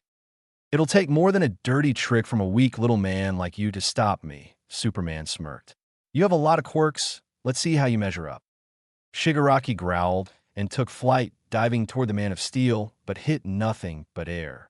He flapped his wings and hovered in place, trying to see where he went. Not surprised to see you lacking, Superman said, floating directly above him. Shigaraki growled and dove at him again. I'm going to turn you into dust, he screamed, grabbing for the much faster hero. He finally grabbed him with both hands and laughed, but stopped when he realized Superman was smirking at him. I assume you have some form of decaying or destroying quirk. Superman cocked an eyebrow. Also, I assume that my invulnerability is stronger than that, huh? Shigaraki's jaw dropped open.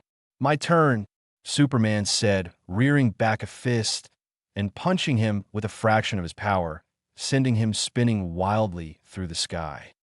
Shigaraki screamed as he flew out of control, but Superman lazily flew after him, throwing another punch, sending him flying farther toward the outskirts of the city.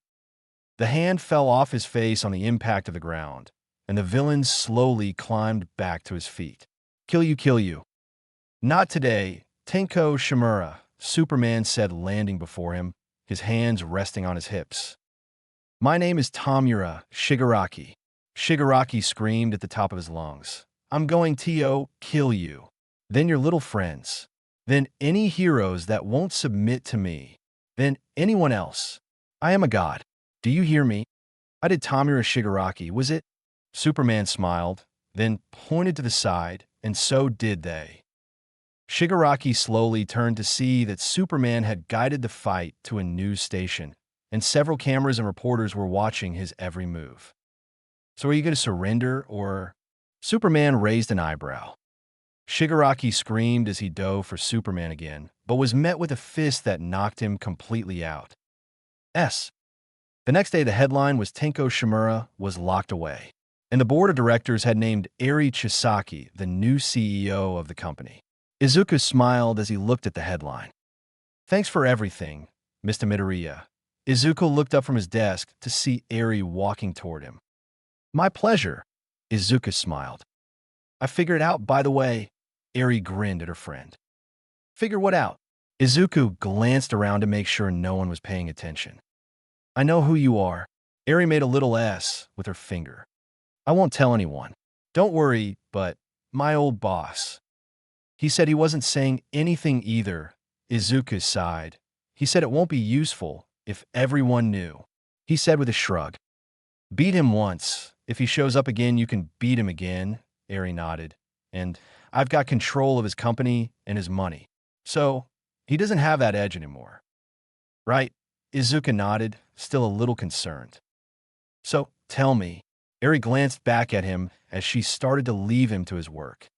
What are you going to do when you're not saving the world? Izuku looked at his desk and the 3 pictures on it. One of him, Tashinori and his mother, one of him and Bakugo, and his most recent one of him and Ochako. I'm going to live in it. See you around, hero. Eri smiled, walking away. He smiled and went back to work, but froze as his ears perked up. He got up slowly and began adjusting his tie. He glanced around as he moved to a supply closet with large window and removed his glasses as he closed the door. Superman took to the sky, flying into orbit, enjoying the feel of the air rushing past. As he looked out over the horizon, he glanced to the readers and gave a wink before soaring toward the danger. End of Arc 1. Epilogue 1. You got a phone call. Shigaraki growled as the guard moved a video monitor into his cell.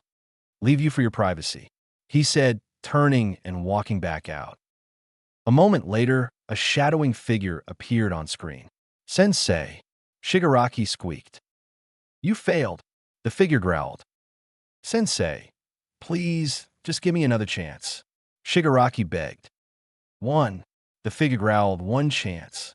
But at the time of my choosing, he gave a little chuckle. Until then, enjoy what failure feels like. He finished as the screen went blank. Sensei, Shigaraki cried, please. Chapter 11. Not Alone. Thank you for coming with me, Inko, Ochako said as she fidgeted in the driver's seat as they drove downtown in her car. It's okay, dear, Inko smiled at the younger woman, and it's going to be okay. Thank you. I hope so, Ochako nodded, taking a deep breath when she pulled into the single-story mental health facility with a large sign on the side of the building, Heroes in Crisis. Need me to come in with you? Inko asked, squeezing her hand. Yes, please. Ochako nodded and the elder woman smiled, and the two exited and walked into the building hand in hand. What time is your appointment? Inko asked as Ochako looked on the directory on the wall. 11:15, but he said I was his first appointment and can drop at any time. Ochako replied. We weren't in the same class, but we went to UA together. The two made their way down the hall till they found the office. I'll be right here, dear. Inko smiled reassuringly. Ochako nodded, took a deep breath, and knocked on the door. A moment later, a blue-haired man with tired eyes opened the door. Ochako, good to see you. He smiled. Thanks for seeing me on such short notice, Hitoshi, Ochako replied as he led her inside. She glanced around, still clinging to her purse to her chest, an old nervous tick. She read all the awards and degrees on the wall of Hitoshi Shinso's office. Please have a seat on the couch. Get comfy. Shinso smiled softly as he took a seat and put a notepad and a pen on the coffee table. Can I get you something to drink? No. No, thank you. Ochako nodded. Then shall we get down to business? Tell me why you're here. Understand it had something to do with the conflict when you faced with Tenko Shimura? Shinso asked. Yes, but first, I know with your quirk, I might say something that's a big secret of someone very special to me. It won't leave? Ochako asked nervously. I trust you just. I have to know. This room is triple soundproof. I have heard more secrets and have shared none. Nothing leaves this room. I swear. Shinso smiled. One of the things that works with my quirk is I can have people tell the whole truth, even truths they deny themselves without struggle. My quirk has helped a lot of heroes face their demons and struggles. Some more than others, he said, pinching his nose at the thought of his next session with Endeavor. Ochako nodded. All right then, Shinso picked up his notepad and pen. We'll start with what you know, and tell me when you have a secret not to be written. And you've spoken to me, so I'm in control until I release you, but if you feel uncomfortable, your safe word cheeseburger. Say if a topic becomes too much for you. Do you understand? Ochako nodded. Go ahead. I found out, during the fight with Shimura, he had brainwashed me, made me a sleeper agent. He used me to hurt my family. He used me to hurt Deku, might have hurt Bakugo if things played differently, and he showed that he had me under control without my knowledge for a while. You're not the only one going in my Tenko is a piece of shit file. Just so you know, Shinso smiled softly as he made some notes. So, you have no recollection of anything he had you do? None of it. And what I do know is bad enough. Ochako's lower lip trembled. It scares me. We have two options to proceed, Shinso stated. We can unlock those memories together, or I can have the hidden part of you Shimura created tell me. I'll let you decide the path to proceed. Ochako looked up at her old friend, and with tears in her eyes and a deep breath, she made her choice. And Shinso unlocked the part of her that was controlled by Tenko Shimura. She told all about how she would give info about other heroes, was used to sit the bombs that hurt her father's company, betrayed Deku, every tidbit he commanded her to do. Once she was finished, Shinso glanced at her. Okay, Ochako, I want you to look me in the eyes. She did as commanded. You will respond to no planted, subliminal commands. You will listen to no other controls placed over you without your consent. You are not responsible for what Tenko Shimura made you do. You are free. I am releasing control. Ochako sat back on the couch and remained still for several moments before she buried her face in her hands and began to cry. Shinso remained silent and slid a box of tissues to her. D.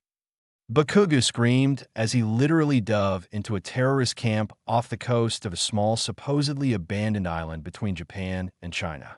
He fired off several of his explosive blasts as he dodged their machine gun fire. He hit one with a howitzer impact, wiped out a small group of thugs.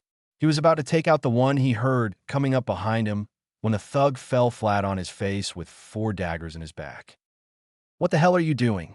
Bakugo turned to his wife, who was sending him back a phony grin. Hired to wipe out some baddies pushing in on another baddie's territory. Got paid good. Almost paid off the nursery. What the hell are you doing? Came to wipe out baddies because they're bad, and you're pregnant. You should be resting, damn it. Bakugo snapped back. I'm pregnant, sweet face, not crippled. Toga snapped back, throwing a dagger that stuck in another thug's throat. And so far, I've got a higher score. For now, the hero and villain couple got back to back and began fighting the thugs. You sure you're all right? Bakugo narrowed his eyes. You're breathing like shit.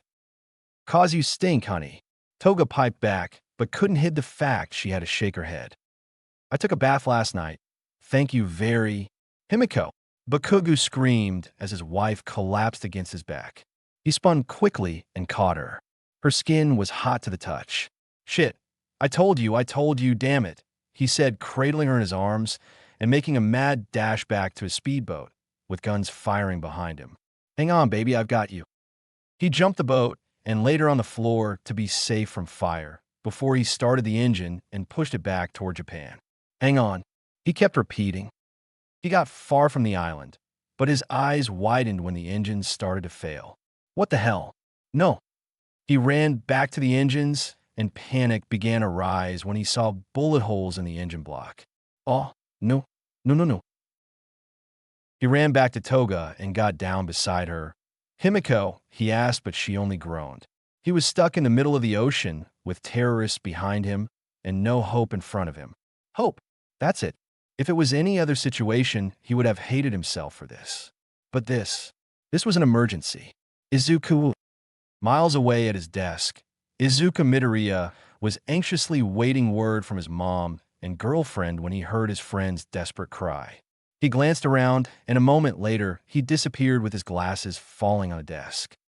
Kakin, Superman asked, landing on the boat. I don't know what the hell happened.